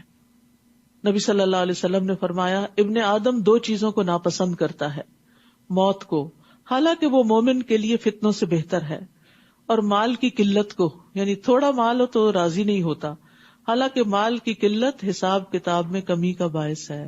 تھوڑا ہے تو حساب کتاب بھی کم ہے، لیکن ہم ہمیشہ تھوڑے پہ پریشان ہی ہوتے ہیں. اسی لیے ایک روایت میں آتا ہے کہ جو غریب لوگ ہوں گے وہ جنت میں 500 سال نصف دن پہلے چلے جائیں گے، ان کا حساب کتاب ہی نہیں. جن کے پاس جتنا زیادہ اتنا حساب کتاب زیادہ. وہ کہنے لگے اے شعیب، کیا تمہاری نماز تمہیں یہی سکھاتی ہے؟ اب نماز کا تانا یہ اس دور سے ہے کہ ہم ان معبودوں کو چھوڑ دیں جنہیں ہمارے آباء و اجداد پوجتے آئے ہیں، یا جسے ہم چاہیں یا جیسے ہم چاہتے ہیں اپنے اموال میں تصرف کرنا چھوڑ دیں. یعنی تم کہتے ہو ایک اللہ کی عبادت کرو تو ہمارے معبودوں کا پھر کیا ہوگا؟ تم کہتے ہو کہ مال میں دھوکہ دہی نہ کرو اور فیئر ڈیلنگ کرو، پھر ہمارا نفع کہاں ہوگا؟ تم تو بڑے بردبار اور بھلے مانس آدمی تھے، تم تو بڑے اچھے ویل ایجوکیٹڈ اور ایک نوبل پرسن تھے، تمہیں کیا ہو گیا مولوی بن گئے اور اس طرح کی نصیحتیں کرنے لگے ہو؟ آج بھی جو شخص یہ دو باتیں کرے اس کو اسی طرح کے تانے دیے جاتے ہیں. قال یا قوم ارأیتم ان کنت علی بینۃ من ربی ورزقنی منہ رزقا حسنا. شعیب علیہ السلام نے کہا میری قوم بھلا دیکھو، اگر میں اپنے رب کی طرف سے ایک واضح دلیل پر ہوں اور مجھے اللہ نے اچھا رزق بھی عطا کیا ہو تو میں تمہارا ساتھ کیسے دے سکتا ہوں؟ یعنی نبی بھی ہوں اور اللہ کا رزق بھی رکھتا ہوں تو تمہارے پیچھے کیوں چلوں؟ دین بھی ہے دنیا بھی ہے، تو مجھے تمہاری بات ماننے کی کیا ضرورت ہے؟ میں نہیں چاہتا کہ جس بات سے تمہیں منع کرتا ہوں خود ہی اس کی خلاف ورزی کرنے لگوں. میں تو جہاں تک ہو سکے اصلاح ہی چاہتا ہوں. پیغمبر اصلاح کرنے کے لیے آتے ہیں اور مجھے توفیق نصیب ہونا تو اللہ ہی کے فضل سے ہے. میں اسی پر بھروسہ کرتا ہوں اور اسی کی طرف رجوع کرتا ہوں. تو پیغمبر بھی یہ بات جانتے ہیں کہ کوشش تو کرنی ہے لیکن توفیق اللہ کی طرف سے ہوگی، اور اس کے لیے اللہ پر بھروسہ کرنا ہوگا، اپنے اوپر نہیں، اسباب پر نہیں. اور اے میری قوم، میری مخالفت تمہیں اس بات پر برانگیختہ نہ کر دے کہ تمہیں ویسی ہی مصیبت پہنچ جائے جیسی قوم نوح، قوم ہود اور قوم صالح کو پہنچی. اور قوم لوط کا علاقہ تو تم سے کچھ دور بھی نہیں. تو ہر پیغمبر نے اپنے سے پچھلے پیغمبروں کے حالات اور واقعات سے اپنے قوم کو نصیحت کی. اور یہ بھی تبلیغ کا بڑا اچھا طریقہ ہوتا ہے، قصے سنا کر واقعات کے ذریعے لوگوں کو صحیح اور غلط کی پہچان کروائی جائے.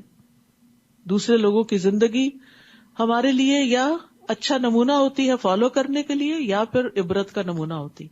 جنہوں نے اچھا کیا ان کی اچھائیاں ہمیں انسپریشن دیتی ہیں، ہم انسپائر ہوتے ہیں ان سے، اور جنہوں نے برا کیا ان کے برے انجام سے پھر انسان ڈر کے برائی چھوڑ سکتا ہے. اور یہ انسانی نفسیات کے بہت قریب چیز ہوتی ہے. وَاسْتَغْفِرُوا رَبَّكُمْ. اور اس میں آپ دیکھیے کہ بچوں کو جب آپ بچپن سے تربیت کرنے لگے تو ان کو کہانیاں سنائیں، اور اوتھینٹک کہانیاں جو قرآن و سنت سے ثابت ہیں، تاکہ سچ کی قبولیت ان کے اندر آئے. کیونکہ جو جھوٹ ہوتا ہے نا اس کی برکت نہیں ہوتی. وہ وقتی طور پہ انسان بڑا متاثر ہوتا ہے لیکن بعد میں باطل جو ہوتا ہے وہ زائل ہو جاتا ہے. حق ہی صرف جمتا ہے. تو حق چاہے تھوڑا بھی ہونا وہ کافی ہوتا ہے. مجھے اچھی طرح یاد ہے کہ جب میں بہت ہی چھوٹی تھی میرے والد ہمیں رات کو سونے سے پہلے لازماً آدم علیہ السلام کا قصہ، نوح علیہ السلام کا، اور وہ ایک بالکل ساری دنیا سے جیسے کٹ کے خاموشی کا وقت ہوتا ہے رات کا وقت، اور اس وقت ہم لوگ چھت پہ سویا کرتے تھے اور ستارے نظر آتے تھے اور کہانیاں سنتے سنتے سوتے تھے. تو وہ چیزیں جو دل میں بیٹھی ابتدائی سالوں میں وہ آج تک محسوس ہوتی ہیں، اور اب بھی میں جب یہ واقعات پڑھتی ہوں تو مجھے وہ چیزیں فلیش بیک کرتی ہیں. تو بچوں کو کہانیاں سنائیں پیغمبروں کی، اور پیغمبروں کے بعد صحابہ کرام کی، اور پھر تابعین اور امت کے جو بھی بڑے بڑے لوگ گزرے. کیونکہ آگے یوسف علیہ السلام کا قصہ آ رہا ہے، فقصص القصص، ان کے سامنے قصہ بیان کیجئے. تو واقعات کے ذریعے انسان کو بڑی عبرت حاصل ہوتی ہے، انسان دوسروں سے سبق لیتا ہے. وَاسْتَغْفِرُوا رَبَّكُمْ. نوح علیہ السلام نے اپنی قوم کو استغفار کے لیے کہا، ہود علیہ السلام نے کہا، اور یہ بھی اپنی قوم کو استغفار کی دعوت دیتے ہیں. وَاسْتَغْفِرُوا رَبَّكُمْ ثُمَّ تُوبُوا إِلَيْهِ إِنَّ رَبِّي رَحِيمٌ وَدُودٌ. اور اپنے رب سے معافی مانگو اور اسی کے آگے توبہ کرو، میرا رب یقیناً رحم کرنے والا اور اپنی مخلوق سے محبت کرنے والا ہے. ودود. وہ کہنے لگے شعیب تمہاری اکثر باتوں کی تو ہمیں سمجھ ہی نہیں آتی. دین کی سمجھ کے لیے دل کے دروازے کھولنا بڑا ضروری ہوتا ہے. افلا یتدبرون القرآن ام علی قلوب اقفالها. اگر آپ کا دل راغب ہی نہیں ہے نا ہدایت لینے کے لیے، آپ کو پسند ہی نہیں، تو اچھی سے اچھی بات بھی آپ کے اوپر اثر نہیں کرتی. پھر ہم دیکھ رہے ہیں کہ تم ہمارے درمیان ایک کمزور سے آدمی ہو، اور اگر تمہاری برادری نہ ہوتی تو ہم تمہیں سنسار کر دیتے. نبی صلی اللہ علیہ وسلم کو بھی کفار مکہ قریش میں سے ابو طالب کے ڈر سے ہی ان پر حملہ آور ہونے سے رکے ہوئے تھے. اور تم ایسے نہیں کہ جس کا ہم پر کوئی دباؤ ہو. شعیب نے کہا ہے میری قوم، کیا تم پر میری برادری کا دباؤ اللہ سے زیادہ ہے؟ وہ زیادہ بھاری ہے جسے تم نے بالکل پسے پش ڈال دیا. لوگوں سے ڈرتے ہو، اللہ سے نہیں ڈرتے. یہ جو کچھ تم کر رہے ہو میرا رب یقیناً اس کا احاطہ کیے ہوئے ہے. اے میری قوم تم اپنے طریقے پر کام کیے جاؤ، میں اپنے طریقے پر کرتا رہوں گا.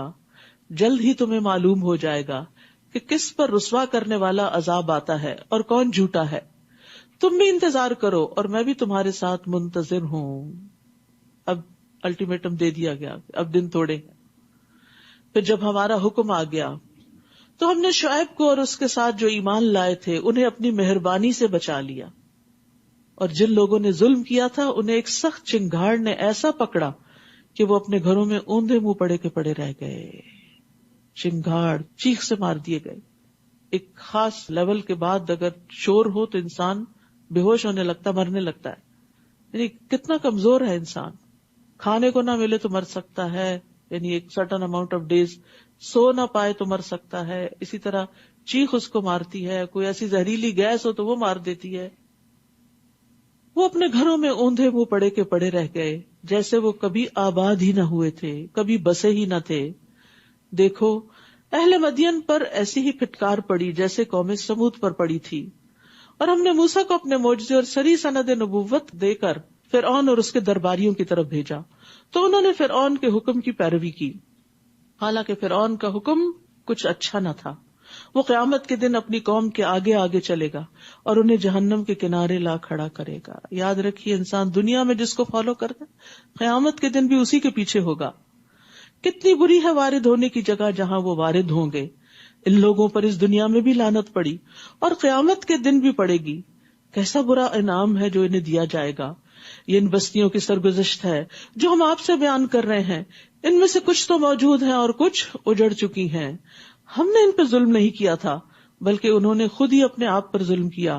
پھر جب اللہ کا حکم یعنی عذاب آ گیا تو ان کے وہ معبود کچھ بھی کام نہ آئے جنہیں وہ اللہ کے سوا پکارا کرتے تھے، بلکہ ان معبودوں نے ان کی تباہی میں ہی کچھ اضافہ کیا.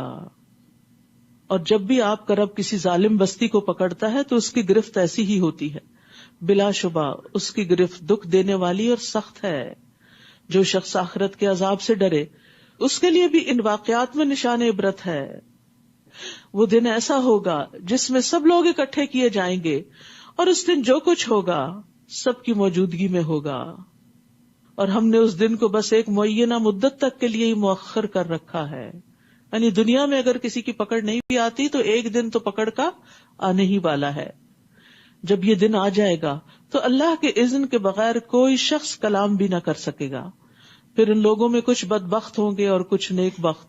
تو جو بدبخت ہیں وہ جہنم میں داخل ہوں گے اور وہیں چیختے چلاتے رہیں گے. یعنی سانس لینا بھی چلانا ہوگا اور سانس خارج کرنا بھی دھاڑنا ہوگا، شہیق ہوگا. جہنمیوں کی آوازیں گدھے کی آواز کے مشابہ ہوں گی، انتہائی شدت کی آوازیں ہوں گی. جہنمی خون کے آنسو روئیں گے. رسول اللہ صلی اللہ علیہ وسلم نے فرمایا بے شک جہنمی اتنا روئیں گے کہ اگر ان کے آنسوؤں میں کشتی چلا دی جائے تو چل پڑے. وہ پانی کے آنسوؤں کی جگہ خون کے آنسو روئیں گے. اور جب تک زمین و آسمان قائم ہے وہ اسی میں رہیں گے، یعنی ہمیشہ. اللہ یہ کہ آپ کا رب کچھ اور چاہے، کیونکہ آپ کا رب جو چاہتا ہے اسے کر گزرنے کی پوری قدرت رکھتا ہے. اور جو نیک بخت ہیں وہ اس وقت تک جنت میں ہی رہیں گے جب تک زمین و آسمان قائم ہے، الا یہ کہ آپ کا رب کچھ اور چاہے.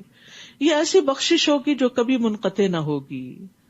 یاد رکھیے اہل جنت کے لیے بھی ہمیشگی ہے اور اہل جہنم کے لیے بھی. نبی صلی اللہ علیہ وسلم نے فرمایا جب اہل جنت جنت میں اور اہل جہنم جہنم میں داخل ہو جائیں گے تو ایک آواز دینے والا ان کے درمیان کھڑا ہو کر پکارے گا، اے جہنم والو اب تمہیں موت نہیں آئے گی، اور اے جنت والو تمہیں بھی موت نہیں آئے گی، بلکہ ہمیشہ یہیں رہنا ہوگا. بس اے نبی جن چیزوں کو یہ لوگ پوچھتے ہیں ان کے بارے میں کسی شک میں نہ رہیے، یہ تو انہیں ایسے ہی اندھی عقیدت سے پوچھ رہے ہیں جیسے ان سے پہلے ان کے باپ دادا کرتے رہے، اور ہم بلا کم و کاست انہیں پورا پورا حصہ دیں گے.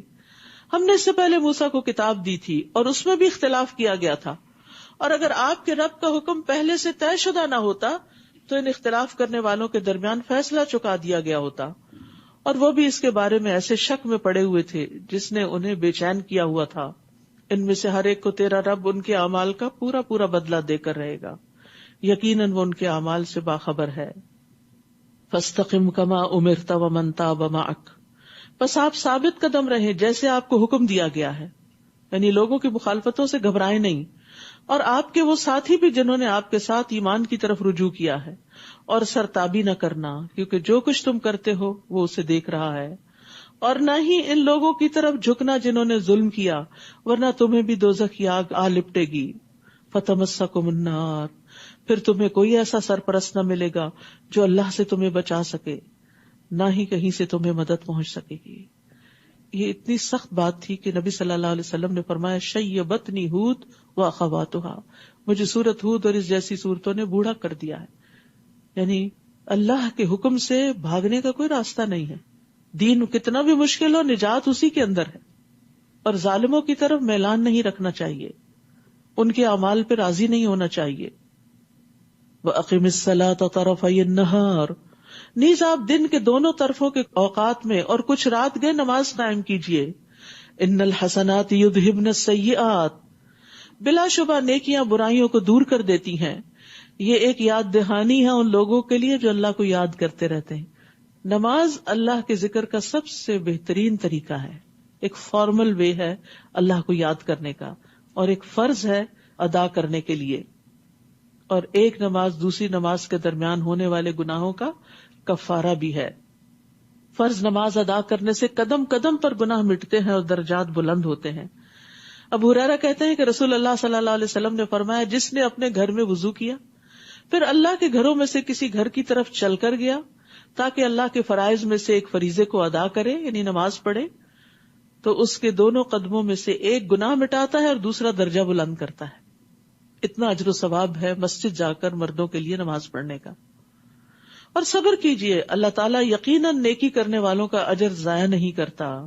نبی صلی اللہ علیہ وسلم کو اس صورت میں بار بار صبر کی تلقین کی گئی ہے کہ مشکلات میں گھبرائے نہیں ہیں، آپ کا اجر برقرار ہے. جو قومیں تم سے پہلے گزر چکی ہیں ان میں سے جنہیں ہم نے بچا لیا تھا ان میں سے اہل خیر کیوں نہ پیدا ہوئے جو دوسروں کو زمین میں فساد کرنے سے روکتے. یعنی ہر قوم کے اندر ایسے لوگ ہونے چاہیے جو برائیوں سے منع کریں. اگر کچھ ایسے تھے بھی تو وہ تھوڑے ہی تھے، اور جو ظالم تھے وہ اس عیش و عشرت کے پیچھے لگے رہے جو انہیں مہیا تھی، اور وہ مجرم بن کر ہی رہے. اور آپ کے رب کے یہ شایع نہیں کہ وہ بستیوں کو ناحق تباہ کر دے حالانکہ وہاں کے باشندے اصلاح کرنے والے ہوں. اور اگر آپ کا رب چاہتا تو سب لوگوں کو ایک ہی امت بنائے رکھتا، مگر وہ اختلاف کرتے ہی رہیں گے بجز ان لوگوں کے جن پر آپ کا رب رحم کر دے. اللہ نے تو انہیں پیدا ہی اس لیے کیا ہے کہ وہ اختلاف کرتے رہے. سب کو ایک دماغ نہیں دیا، سب کو ایک طرح کی سوچ نہیں دی. یہ نیچرل ہے ایک دوسرے کے ساتھ ڈفرنس آف اوپینین کا ہونا، لیکن اختلاف کو مخالفت نہیں بن جانا چاہیے. اور آپ کے رب کی بات پوری ہو گئی کہ میں دوزخ کو جنوں اور انسانوں سب سے بھر دوں گا. یعنی اگر وہ سب غلط راستے پر چلیں گے تو سب ہی پکڑ میں آ جائیں گے. اور ہم رسولوں کے حالات کی ایک ایک خبر آپ سے اس لیے بیان کرتے ہیں کہ اس کے ذریعے آپ کے دل کو مضبوط کر دیں، اور ان خبروں کے ذریعے آپ تک حق بات پہنچی اور ایمان لانے والوں کے لیے نصیحت اور یاد دہانی بھی ہو گئی. تو ان سارے واقعات کا مقصد اس آیت میں بتا دیا گیا کہ نبی صلی اللہ علیہ وسلم کا دل مضبوط ہو اور ایمان والوں کو نصیحت اور یاد دہانی ہو. تو یہ واقعات ایک بار نہیں بار بار قرآن میں آتے ہیں، اور بار بار پڑھنا یاد دہانی کے لیے ہوتا ہے. اور جو لوگ ایمان نہیں لائے آپ ان سے کہیے تم اپنے طریقے پر عمل کرتے رہو، ہم بھی عمل کر رہے ہیں، وانتظروا انا منتظرون، اور تم بھی انتظار کرو ہم بھی انتظار کرتے ہیں۔ اور آسمانوں اور زمین میں جو کچھ پوشیدہ ہے اللہ کے قبضہ قدرت میں ہے، سب چھپی ہوئی باتیں چیزیں جو بندوں کو نہیں پتا، کسی کو نہیں پتا، اس کو معلوم ہے، اور معاملات سب کے سب اسی کی طرف لوٹائے جاتے ہیں، لہٰذا آپ اسی کی عبادت کیجئے اور اسی پر بھروسہ کیجئے، اور جو کچھ تم کر رہے ہو آپ کا رب اس سے بے خبر نہیں۔ تو یہ تسلی دلانے والی بات ہے کہ نیکی چھوٹی سی بھی ہو تو رب اس کو خوب جانتا ہے۔ سورۃ یوسف۔ اعوذ باللہ من الشیطان الرجیم، بسم اللہ الرحمن الرحیم، الف لام را، تلک آیات الکتاب المبین، انا انزلناہ قرآنا عربیا لعلکم تعقلون، نحن نقص عليك أحسن القصص بما أوحينا إليك هذا القرآن وإن كنت من قبله لمن الغافلين۔ شروع کرتی ہوں اللہ کے نام سے جو بے انتہا مہربان نہایت رحم فرمانے والا ہے۔ الف لام را، یہ اس کتاب کی آیات ہیں جو ہر بات وضاحت سے بیان کرتی ہے۔ ہم نے قرآن کو عربی زبان میں اس لیے نازل کیا ہے تاکہ تم اسے سمجھو، یعنی عربی ہی اس کا بوجھ اٹھا سکتی تھی، اسی کے اندر اتنی وسعت تھی کہ ان معنوں کو بیان کر سکے جو بندوں کی سمجھ کے لیے ضروری ہیں۔ اے نبی صلی اللہ علیہ وسلم، ہم اس قرآن کو آپ کی طرف وحی کر کے ایک بڑا اچھا قصہ آپ سے بیان کرتے ہیں، اگرچہ اس سے پیشتر آپ اس سے بے خبر تھے، یعنی نبی صلی اللہ علیہ وسلم کے علم میں یہ کہانی نہیں تھی۔ تو اللہ سبحانہ وتعالیٰ نے پوری صورت میں ایک ہی واقعہ بیان کیا، اور وہ یوسف علیہ السلام کا تھا۔ اذ قال یوسف لأبیہ یا ابت انی رأیت 11 کوکبا، جب یوسف علیہ السلام نے اپنے باپ سے کہا تھا ابا جان میں نے خواب میں دیکھا ہے کہ 11 ستارے اور سورج اور چاند مجھے سجدہ کر رہے ہیں۔ یاد رکھیے خواب 3 طرح کے ہوتے ہیں۔ اچھا خواب جو اللہ کی طرف سے خوشخبری ہوتی ہے، ایک وہ خواب جو شیطان کی طرف سے ہوتا ہے جو غمگین کر دیتا ہے بندے، اور ایک خواب بندے کے اپنے اوہام اور خیالات ہوتے ہیں۔ اچھا خواب آنے پر اللہ کا شکر ادا کرنا چاہیے، خوش ہونا چاہیے، اور اس کو اپنے ہمدرد لوگوں سے بیان بھی کر دینا چاہیے، لیکن مخلص لوگوں سے۔ آپ نے فرمایا خواب کسی عالم یا خیر خواہی سے بیان کیا جائے، لیکن اگر برا خواب آئے تو کسی کو نہیں بتانا چاہیے، کسی سے ذکر بھی نہیں کرنا چاہیے، اور اس کے شر سے پناہ مانگنی چاہیے۔ ابو سلمہ کہتے ہیں میں ایسے خوفناک خواب دیکھتا تھا کہ مجھے بیمار کر دیتے تھے، یہاں تک کہ میں نے ابو قتادہ کو کہتے ہوئے سنا میں بھی ایسے خواب دیکھتا جو مجھے بیمار کر دیتے۔ اس سے یہ پتہ چلتا ہے کہ صحابہ تابعین بڑے بڑے نیک لوگوں کو ایسے خواب آ سکتے تھے کہ جس میں شیطان دشمن نہ دن کو چھوڑتا اور رات کو بھی غمگین کرنے والی باتیں دل میں ڈالتا۔ تو وہ کہتے ہیں کہ میں نے نبی صلی اللہ علیہ وسلم کو فرماتے ہوئے سنا تم میں سے جب کوئی ناپسندیدہ خواب دیکھے تو اس کے شر اور شیطان کے شر سے اللہ کی پناہ مانگے، 3 بار تھو تھو کر دے، یعنی اپنے بائیں طرف، اور کسی سے بیان نہ کرے۔ ایسا کرنے سے وہ خواب اسے کوئی نقصان نہیں دے سکتا۔ لیکن افسوس چونکہ وہ خواب ہمارے دل پہ بوجھ بن جاتا ہے تو پھر ہم چاہتے ہیں کہ کسی کو کہانی سنا دے، نہیں، صرف اللہ سے اس کے شر سے بچنے کے لیے دعا کریں تو انشاءاللہ کچھ نہیں ہوتا۔ یہاں یوسف علیہ السلام نے بہت میننگ فل خواب دیکھا۔ باپ ایک عالم تھا، اس نے بچے کو بڑی پیاری نصیحت کی۔ باپ نے کہا میرے پیارے بیٹے یا بنیا، یہ خواب اپنے بھائیوں کو نہ بتانا، ورنہ وہ تمہارے لیے بری تدبیریں سوچنے لگیں گے، کیونکہ وہ جیلس تھے اپنے بھائی سے۔ اور یاد رکھیے ریسرچ بتاتی کہ جیلسی قریب ترین لوگوں میں زیادہ ہوتی، اپنے ہی سبلنگز، اپنے ہی رشتے داروں میں، بعض اوقات اپنے ہی دوستوں کے اندر، اور ہر شخص کسی نہ کسی درجے حسد کا شکار ہو ہی جاتا ہے، اور اگر صرف دل میں خیال ہی آیا ہے تو اللہ سے فضل مانگ لے اور اس سے باہر نکل آئے، لیکن اس کی بنا پر دوسرے کے خلاف کوئی چال بازیاں اور مکر اور ہیلے نہ کرنے شروع کر دے، اس پہ پکڑ ہے. یعنی دل کے خیال پہ پکڑ نہیں جب تک وہ عمل میں نہ آ جائے یا زبان سے نہ نکلے. وہ کہتے ہیں شیطان انسان کا سری دشمن ہے. یہاں پر آپ دیکھیے یعقوب علیہ السلام بیٹے کو کوئی بھائیوں کی غیبت نہیں کر رہے، نصیحت کر رہے ہیں. تو جب کسی کے شر سے بچنے کے لیے کسی کو نصیحت کرنی ہو تو ان کی برائیاں لمبی چوڑے قصے بیان کرنے کی وجہ سے محتاط کر دینا چاہیے.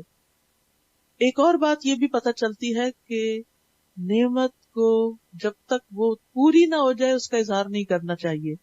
یعنی نعمت کو تب تک چھپانا چاہیے جب تک خود ظاہر نہ ہو جائے. جب حاجت پوری ہو جائے تو پھر اس کے بعد ذکر کیا جا سکتا ہے، اور وہ اس لیے کہ اللہ کا شکر ادا کیا جائے. اور حاسد سے بچنے کے لیے نعمتوں کو چھپانا لازم ہے. جب آپ کو پتا ہو کہ آپ کے دائیں بائیں ایسے لوگ موجود ہیں جو آپ کی خوشی پہ، آپ کی نعمت پہ راضی نہیں ہوتے بلکہ دل میں قباحت محسوس کرتے ہیں اور کسی نہ کسی طرح برا مانتے ہیں اور آپ کے مقاصد میں رکاوٹ بنیں گے، تو خاموش رہے. لیکن نعمتوں کو ہر وقت چھپانا نہیں چاہیے. فَأَمَّا بِنِعْمَةِ رَبِّكَ فَحَدِّثْ. دین بھی ایک نعمت ہے، اس کا اظہار کرنا چاہیے.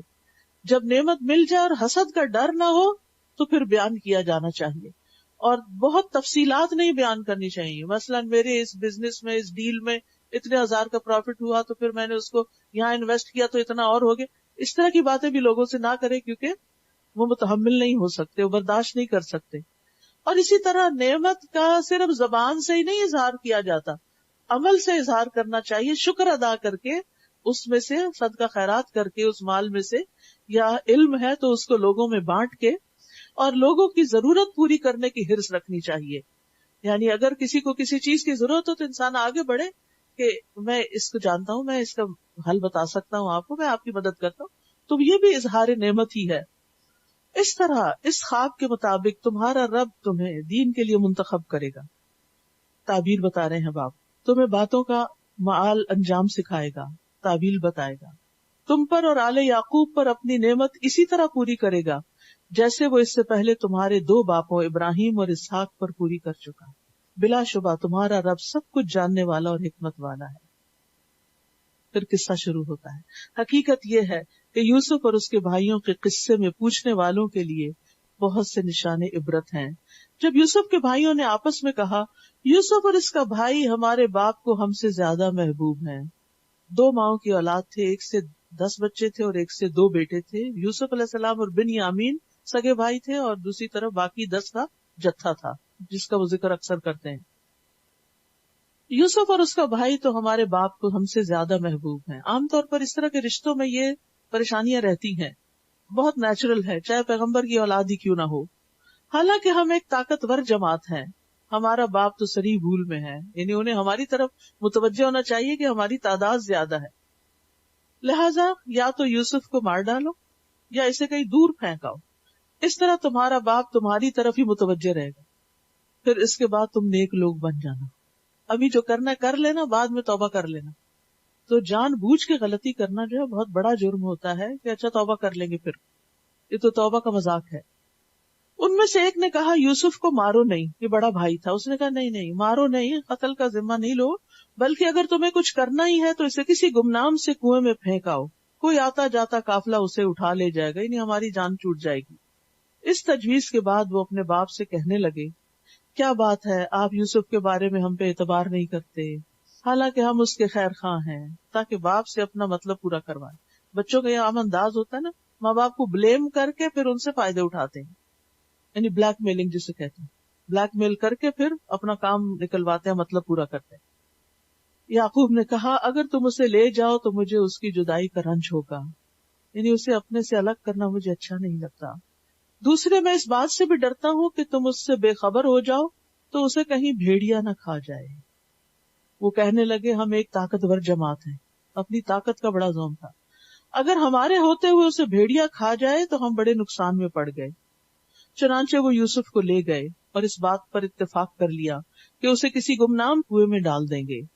اس وقت ہم نے یوسف کو وحی کی، ایک وقت آئے گا جب تم اپنے بھائیوں کو ان کی یہ حرکت جتلاؤ گے. یوسف علیہ السلام کو تسلی دے دی گئی اس حال میں کہ وہ تمہارے متعلق کچھ نہ جانتے ہوں گے. اور وہ رات کو روتے پیٹتے اپنے باپ کے پاس آئے.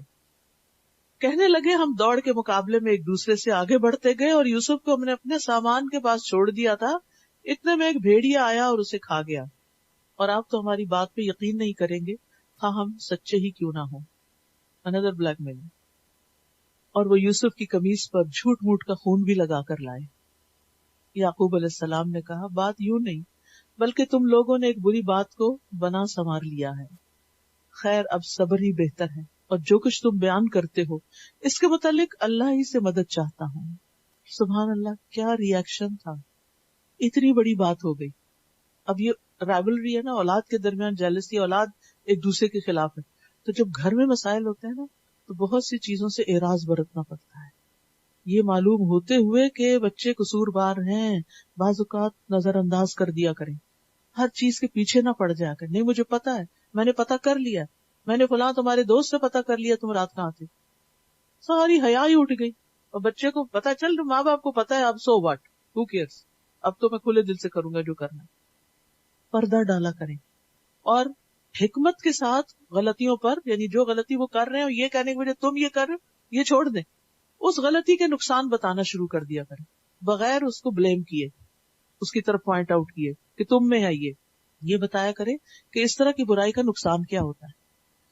پھر آپ دیکھیے کہ یعقوب علیہ السلام اپنے غم اور دکھ کی بات کہتے ہیں میں اللہ سے مدد لوں گا، اللہ کے سوا کسی سے شکوہ نہیں کرنا چاہیے. تو صبر جمیل، صبر جمیل وہ صبر ہوتا ہے جس میں شکوے شکایتیں نہیں ہوتی. ہر ایک کو کہانی نہیں سنائی جاتی اپنے غموں کی. 3 باتیں صبر میں سے ہیں. امام سوری نے کہا اپنی تکلیف کو بیان نہ کرنا، اپنی مصیبت کا ذکر نہ کرنا، اور نہ ہی اپنے آپ کو پاک قرار دینا. یہاں ایک اور بات بھی ہے کہ جب ہم اپنے منہ سے بعض اوقات کوئی ایسی بات نکال دیتے ہیں نا تو دوسرے اس کو پکڑ لیتے ہیں اور پھر وہ اسی کو یوز کرتے ہیں. یعقوب علیہ السلام نے اپنے خدشے کا اظہار کر دیا، بچوں نے وہی پکڑ لیا اور اسی کا ہی بہانہ بنا کے آ کے وہی جھوٹ بول دیا کہ بھیڑیا کھا گئے. حالانکہ قمیص لے آئے خون لگا کے جھوٹ موٹ کا، تو قمیص نہیں پھٹی اور اس میں سے نکال کے اس نے کھا لیا اندر سے. اسی لیے یعقوب علیہ السلام کو سمجھ آئی کہ بات یہ نہیں، معاملہ کچھ اور ہے. اچھا ان سے تفتیش بھی نہیں کی، پیچھے بھی نہیں پڑے کہ بتاؤ مجھے. کوئی مار پٹائی نہیں، کوئی تانا نہ تشنی نہیں، کچھ نہیں. جوان بیٹے ہیں، کیا کیا جا سکتا ہے، صبر جمیل ہی ہے. تو اولاد کی تربیت میں چاہے وہ چھوٹے ہوں یا بڑے، صبر جمیل ہی کام آتا ہے. پھر ایک قافلہ آیا جس نے اپنے پانی لانے والے کو پانی کی تلاش میں بھیجا. اس نے اس کنویں میں اپنا ڈول لٹکایا تو بول اٹھا، بڑی خوشی کی بات ہے، یہاں تو ایک لڑکا ہے. چنانچہ انہوں نے اسے بکاؤ مال سمجھ کے چھپا لیا، اور جو کچھ وہ کر رہے تھے اللہ اسے خوب جانتا تھا. وَشَرَوْهُ بِثَمَنٍ بَخْسٍ، چنانچہ انہوں نے یوسف کو چند درہموں کے عوض حقیر سی قیمت میں بیچ ڈالا، کیونکہ ان کو ڈر تھا کہ کہیں مالک نہ آ جائیں اور یہ نفع بھی نہ جائے. جیسے چوری کا مال بیچا جاتا نا آنے پونے داموں، ویسے ہی. کتنے حسین تھے وہ، کتنے بہترین تھے وہ، لیکن کیا قیمت لگی ان کی. کبھی کبھی بڑے اچھے لوگوں کی بڑی ناقدری بھی ہوتی ہے، تو اس پر بھی رنج نہیں ہونا چاہیے، اچھے دنوں کا انتظار کرتے رہنا چاہیے. اور اس کے بارے میں انہیں اس سے زیادہ کچھ دلچسپی بھی نہ تھی. اور مصر کے جس شخص نے اسے خریدا تھا اس نے اپنی بیوی سے کہا اسے عزت سے رکھو، امید ہے کہ یہ نفع دے گا، یا ہو سکتا ہے اسے ہم اپنا بیٹا ہی بنا لیں، کیونکہ وہ ایشو لیس تھے، بچے نہیں تھے. اس طرح ہم نے یوسف کو سرزمین میں قدم جمانے کا موقع فراہم کر دیا. بظاہر تکلیف تھی، گھر سے دوری تھی، لیکن ایک ترقی یافتہ ملک میں سیکھنے کے چانسز بہت تھے. اللہ تعالیٰ انہیں کچھ اور مقام دینا چاہتے تھے جس کے لیے تربیت فلسطین کے گاؤں میں نہیں ہو سکتی تھی. اب بظاہر حالات تکلیف دے تھے، لیکن اللہ تعالیٰ کہیں اور پہنچا رہا تھا. غرض یہ تھی، یعنی یہ سب کچھ کیوں ہوا کہ ہم اسے باتوں کی تعویل سکھا دیں. تجربات انسان کو بہت کچھ سکھا دیتے، میچور کر دیتے. آزمائشیں انسان کو وقت سے پہلے پختہ کر دیتی ہیں. بھٹی میں تپ جاتا ہے انسان اور پک جاتا ہے، اور اللہ اپنے حکم نافذ کرنے پر غالب ہے، لیکن اکثر لوگ یہ بات نہیں جانتے. اور جب یوسف اپنی جوانی کو پہنچے تو ہم نے انہیں حکمت اور علم عطا کیا، اور ہم نیک لوگوں کو ایسی ہی جزا دیتے ہیں، یعنی ہر محسن کو حاصل ہونے والی عنایات. اور جس عورت کے گھر میں وہ رہتے تھے اس نے یوسف کو اپنی طرف ورغلانا چاہا. اس نے دروازے بند کر لیے اور یوسف سے کہنے لگی جلدی آ جاؤ، کیونکہ انتہائی خوبصورت تھے، بہت اٹریکٹیو تھے. تو وہ عورت ان کی طرف مائل ہو گئی اور برائی کی دعوت دی. یوسف نے کہا اللہ کی پناہ، میرے رب نے تو مجھے بہت اچھی منزلت بخشی، اتنا اچھا ٹھکانہ دیا، اور میں یہ کام کروں؟ ظالم لوگ یقیناً فلاح نہیں پاتے، یعنی احسان کا بدلہ اس طرح دوں. نبی صلی اللہ علیہ وسلم نے فرمایا میں نے اپنے بعد مردوں پر کوئی فتنہ عورتوں سے زیادہ نقصان دینے والا نہیں چھوڑا. یعنی بعض عورتیں مردوں کو برائی کی طرف دعوت دیتی ہیں، بعض اوقات لباس کے ذریعے، بعض اوقات اپنے انداز کے ذریعے. تو یہ ایک بہت بڑے فتنے کی بات ہوتی ہے جس کے لیے مرد کو غض بصر کے لیے کہا گیا ہے. چنانچہ اس عورت نے یوسف کا قصد کیا، اور وہ بھی اس کا قصد کر لیتے اگر اپنے رب کی برہان نہ دیکھ لیتے. یہ رب نے بچایا انہیں، اس طرح ہم نے انہیں اس برائی اور بے حیائی سے بچا لیا. یوسف پاک دامن رہے کیونکہ وہ ہمارے مخلص بندوں میں سے تھے. سبحان اللہ. اخلاص کی وجہ سے انسان شیطان کے قابو میں آنے سے بچ جاتا ہے. تو اپنے اندر نیت کا، ارادوں کا، نیکی کا خلوص پیدا کریں.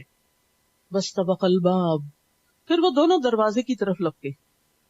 اس عورت نے یوسف کو پیچھے سے کھینچ کر ان کی قمیص پھاڑ ڈالی، یعنی وہ چاہتی تھی کہ ان سے برا کام کر ہی ڈالے، تو پیچھے دوڑی. دروازہ کھلا تو انہوں نے عورت کے خاوند کو دروازے کے پاس کھڑا پایا، پینترا بدل لیا. کہنے لگی جو شخص تیری بیوی سے برا ارادہ رکھتا اس کا بدلہ اس کے سوا کیا ہو سکتا ہے کہ یا تو اسے قید کر دیا جائے یا اسے دردناک سزا دی جائے.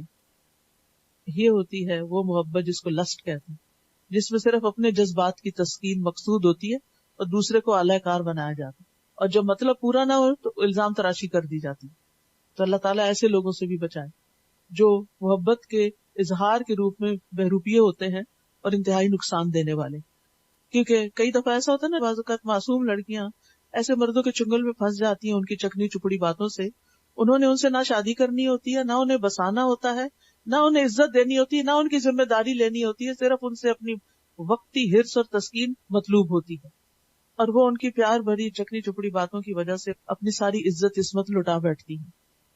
تو عورت کو اللہ کے بھروسے پر اتنا اسٹرانگ ہونا چاہیے کہ وہ ایسے دھوکہ دینے والے بھیڑیوں کے دھوکے میں نہ آئے اور خود کو فتنوں پہ پیش نہ کرے، ایسی جگہوں پر نہ جائے، ایسے لوگوں سے نہ ملے کہ جو اس کو ذلیل کر کے رکھ دیں، کیونکہ برائی کا انجام برا ہی ہوتا ہے. یوسف علیہ السلام نے کہا بات یوں نہیں، بلکہ اس نے مجھے اپنی طرف ورغلانا چاہا تھا. اور اس کے خاندان میں سے ایک گواہ نے قرائن کی بنا پہ شہادت دیتے ہوئے کہا اگر یوسف کی قمیص آگے سے پھٹی ہے تو عورت سچی ہے. یعنی وہ اس پہ حملہ آور ہو رہے تھے تو عورت نے اس کا گریبان پھاڑ دیا اور یوسف جھوٹا ہے. اور اگر اس کی قمیص پیچھے سے پھٹی ہے تو عورت جھوٹی، یوسف سچا کہ عورت نے اس کو اپنی طرف کھینچا. پھر جب عورت کے خاوند عزیز مصر نے یوسف کی قمیص دیکھی تو پیچھے سے پھٹی ہوئی. یہ دیکھ کر وہ اپنی بیوی سے کہنے لگا یہ تو تم عورتوں کا ایک چلتر ہے، واقعی تمہاری مکاریاں بڑی خطرناک ہوتی ہیں، تمہاری چالیں بڑی خطرناک ہوتی ہیں.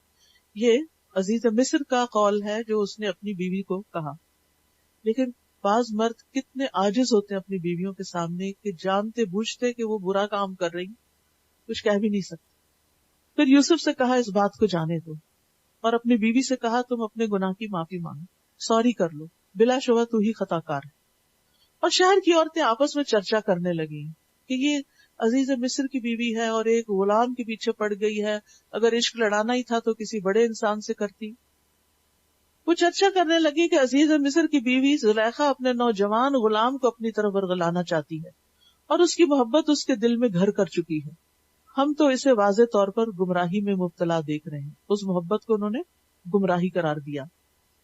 جب اس زلیخا نے ان کی مکارانہ باتیں سنی تو انہیں بلاوا بھیج دیا، پارٹی ارینج کر لی اور ان کے لیے ایک تکیہ دار مجلس سے ضیافت تیار کی کہ آئیں، ریلیکس کریں، بیٹھیں، باتیں کریں. اور ہر عورت کے سامنے ایک ایک چھری رکھ دی، یعنی پھل کاٹنے کے لیے. اور یوسف سے کہا تم ان کے سامنے نکل آؤ. جب ان عورتوں نے یوسف کو دیکھا تو حسن میں فائق تر سمجھا اور پھل کاٹتے کاٹتے اپنے ہاتھ کاٹ ڈالے اور بے ساختہ پکار اٹھی یہ انسان نہیں، یہ تو کوئی بزرگ فرشتہ ہے. زلیخا کہنے لگی یہ ہے وہ شخص جس کے بارے میں تم نے مجھے ملامت کی تھی کہ میں اس کے حسن یا اس کے محبت میں گرفتار ہو گئی ہوں. بے شک میں نے ہی اسے اپنی طرف مائل کرنے کی کوشش کی. استغفر اللہ، یعنی کتنی بے باکی کے ساتھ اپنے جرم کا اعتراف ہو رہا ہے اور برائی کو خوبصورت بنا کے پیش کیا جا رہا ہے، اپنے آپ کو جسٹیفائی کیا جا رہا ہے، مگر وہ بچ نکلا، وہ میرے ہاتھ نہیں آیا، اور اب بھی اگر اس نے میرا کہنا نہ مانا تو اسے قید کر دیا جائے گا اور وہ ذلیل ہو جائے۔ یہاں پھر ایک یعنی قید کا لفظ بول دیا گیا اور پھر نتیجے میں پھر قید سامنے آ گئی۔ تو ہمیشہ منہ سے اچھے لفظ ہی نکالنے ہیں۔ بعض اوقات انسان کہتا ہے یہ نہیں کرو گے تو یہ ہو جائے گا، اور وہ وہی ہو جاتا ہے۔ یوسف نے کہا اے میرے رب، جس چیز کی طرف مجھے یہ بلا رہی ہیں اس سے تو مجھے قید ہی زیادہ پسند ہے، اور اگر تو نے ان کے مکر کو مجھ سے دور نہ رکھا تو میں ان کی طرف جھک جاؤں گا اور جاہلوں میں سے ہو جاؤں گا۔ کیونکہ یوسف علیہ السلام نے گناہوں اور نافرمانیوں کے مقابلے میں جیل اور مصیبت کو اختیار کر لیا۔ سبحان اللہ، کتنی بڑی بات تھی۔ اور اللہ تعالیٰ سے دعا کی کہ ان کے دل کو دین پہ جما دے اور اپنی اطاعت کی طرف پھیرے رکھے۔ اگرچہ ان کا ایمان پہاڑوں برابر تھا لیکن پھر بھی دعا۔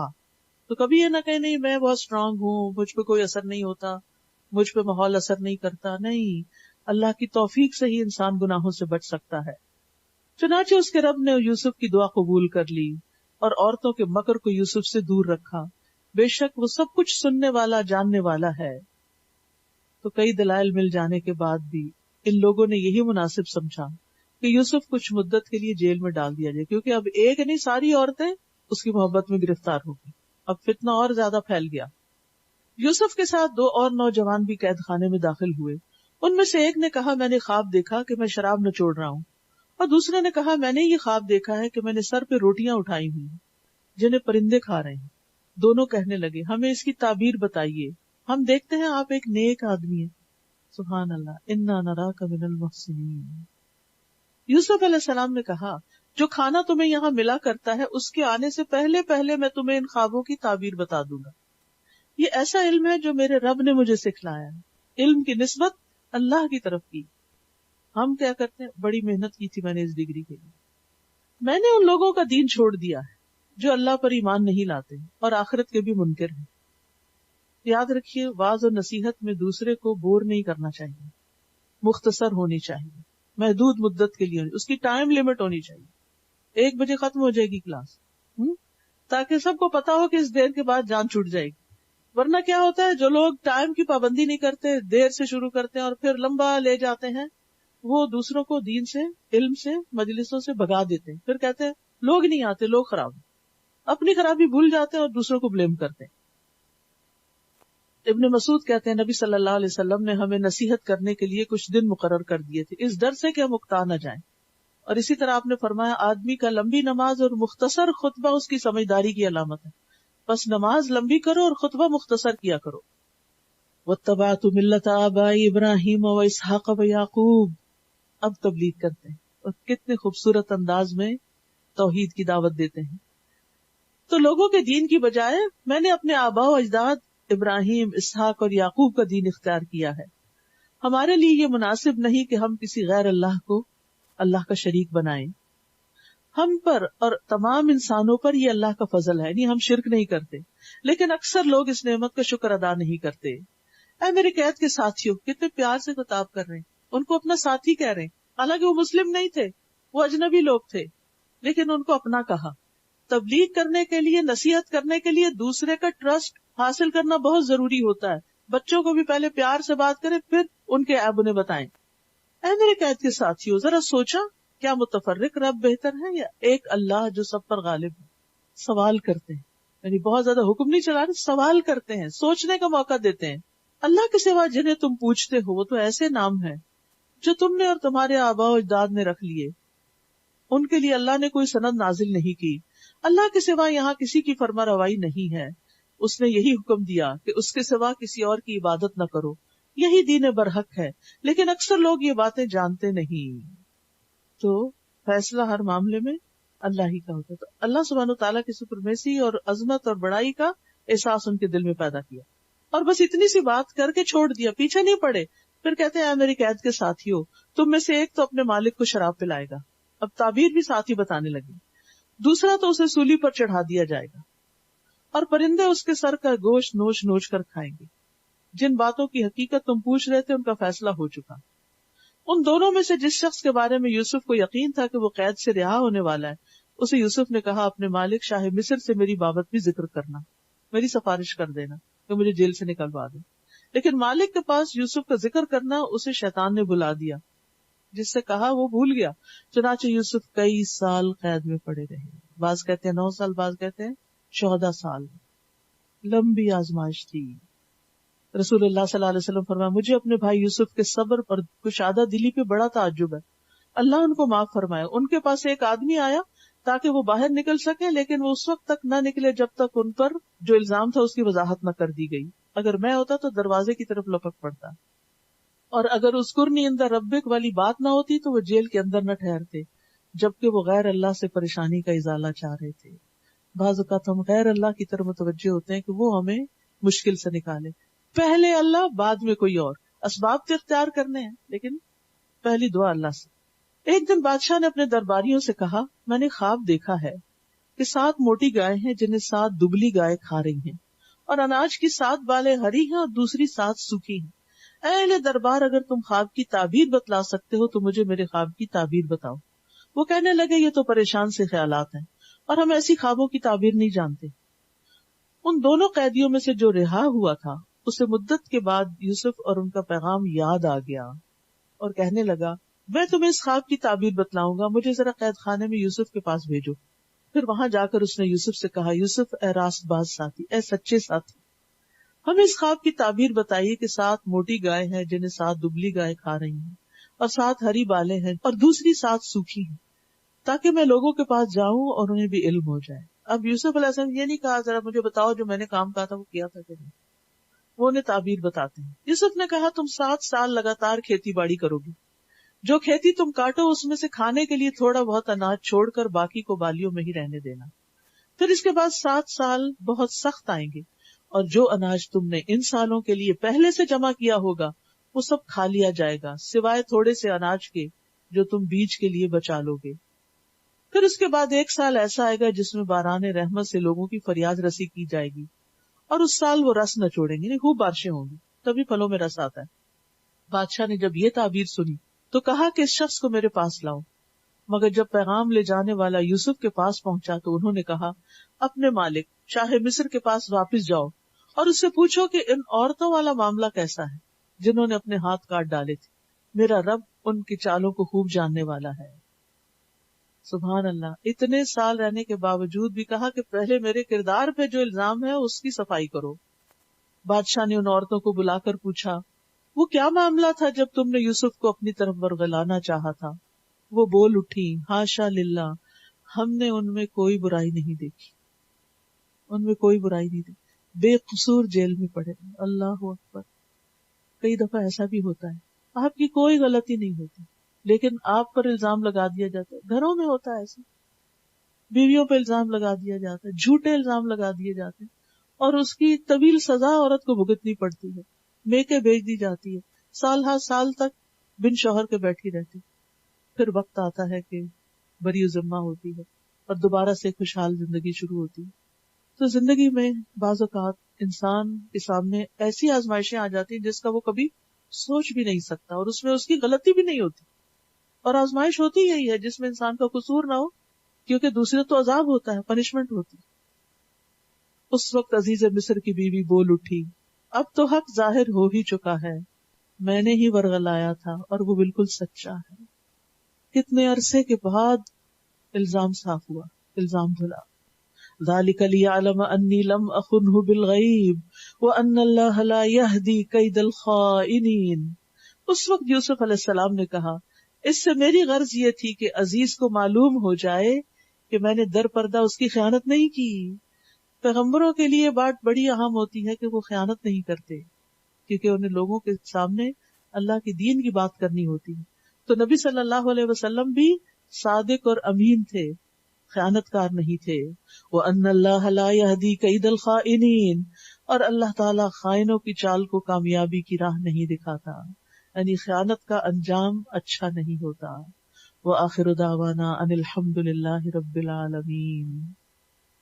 بار بار رنج و غم کی بات ہوئی تو یہ ایک چھوٹا سا کارڈ ہے جس میں سورو اور ڈسٹریس سے ریلیف کی دعائیں ہیں، یہ آپ کے لیے بہت مفید ہے.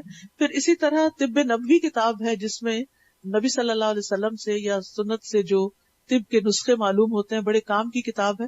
اسے میں نے حرف پڑھا ہوا ہے اور اس سے بہت فائدہ بھی اٹھایا ہے. اسی طرح طہارت کے مسائل ایک کتاب ہے.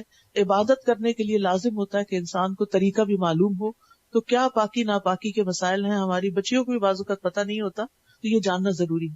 اسی طرح رمضان میں اذکار، تو یہ کچھ اذکار جمع کیے گئے ہیں طریق الجنہ میں، جنت کا طریقہ کہ جن پر جنت کی بشارت دی گئی ہے. اسی طرح یہ بچوں کے لیے کچھ کتابیں ہیں، ویلکم رمضان، مائی رمضان فن بک اور پریئر ٹری، یعنی جو وہ نماز پڑھیں اس کے اوپر خود نشان لگائیں، آپ ان کو بس ایک دفعہ کام دے دیں اور پھر جتنی نمازیں ہو جائیں اس پر انعام بھی دیں. تو یہ چھوٹے بچوں کے لیے ایک اچھی ایکٹیویٹی بک ہے. جیسے آپ مسجد جاتے ہیں ان کو بھی ساتھ لے جاتے ہیں تو ان کو بھی کوئی کام دیتے ہیں اگر چھوٹے بچے ہیں، تاکہ کلرنگ وغیرہ کرتے رہیں. اور اس کے علاوہ یہ ہے کہ اللہ سبحانہ وتعالیٰ سے خوب دعائیں کریں کہ اللہ تعالیٰ ہمارا رمضان پچھلے سارے رمضانوں سے زیادہ خیر و برکت والا کر دے. سبحانک اللہم و بحمدک، اشہد ان لا الہ الا انت، استغفرک و اتوب الیک. السلام علیکم و رحمۃ اللہ وبرکاتہ.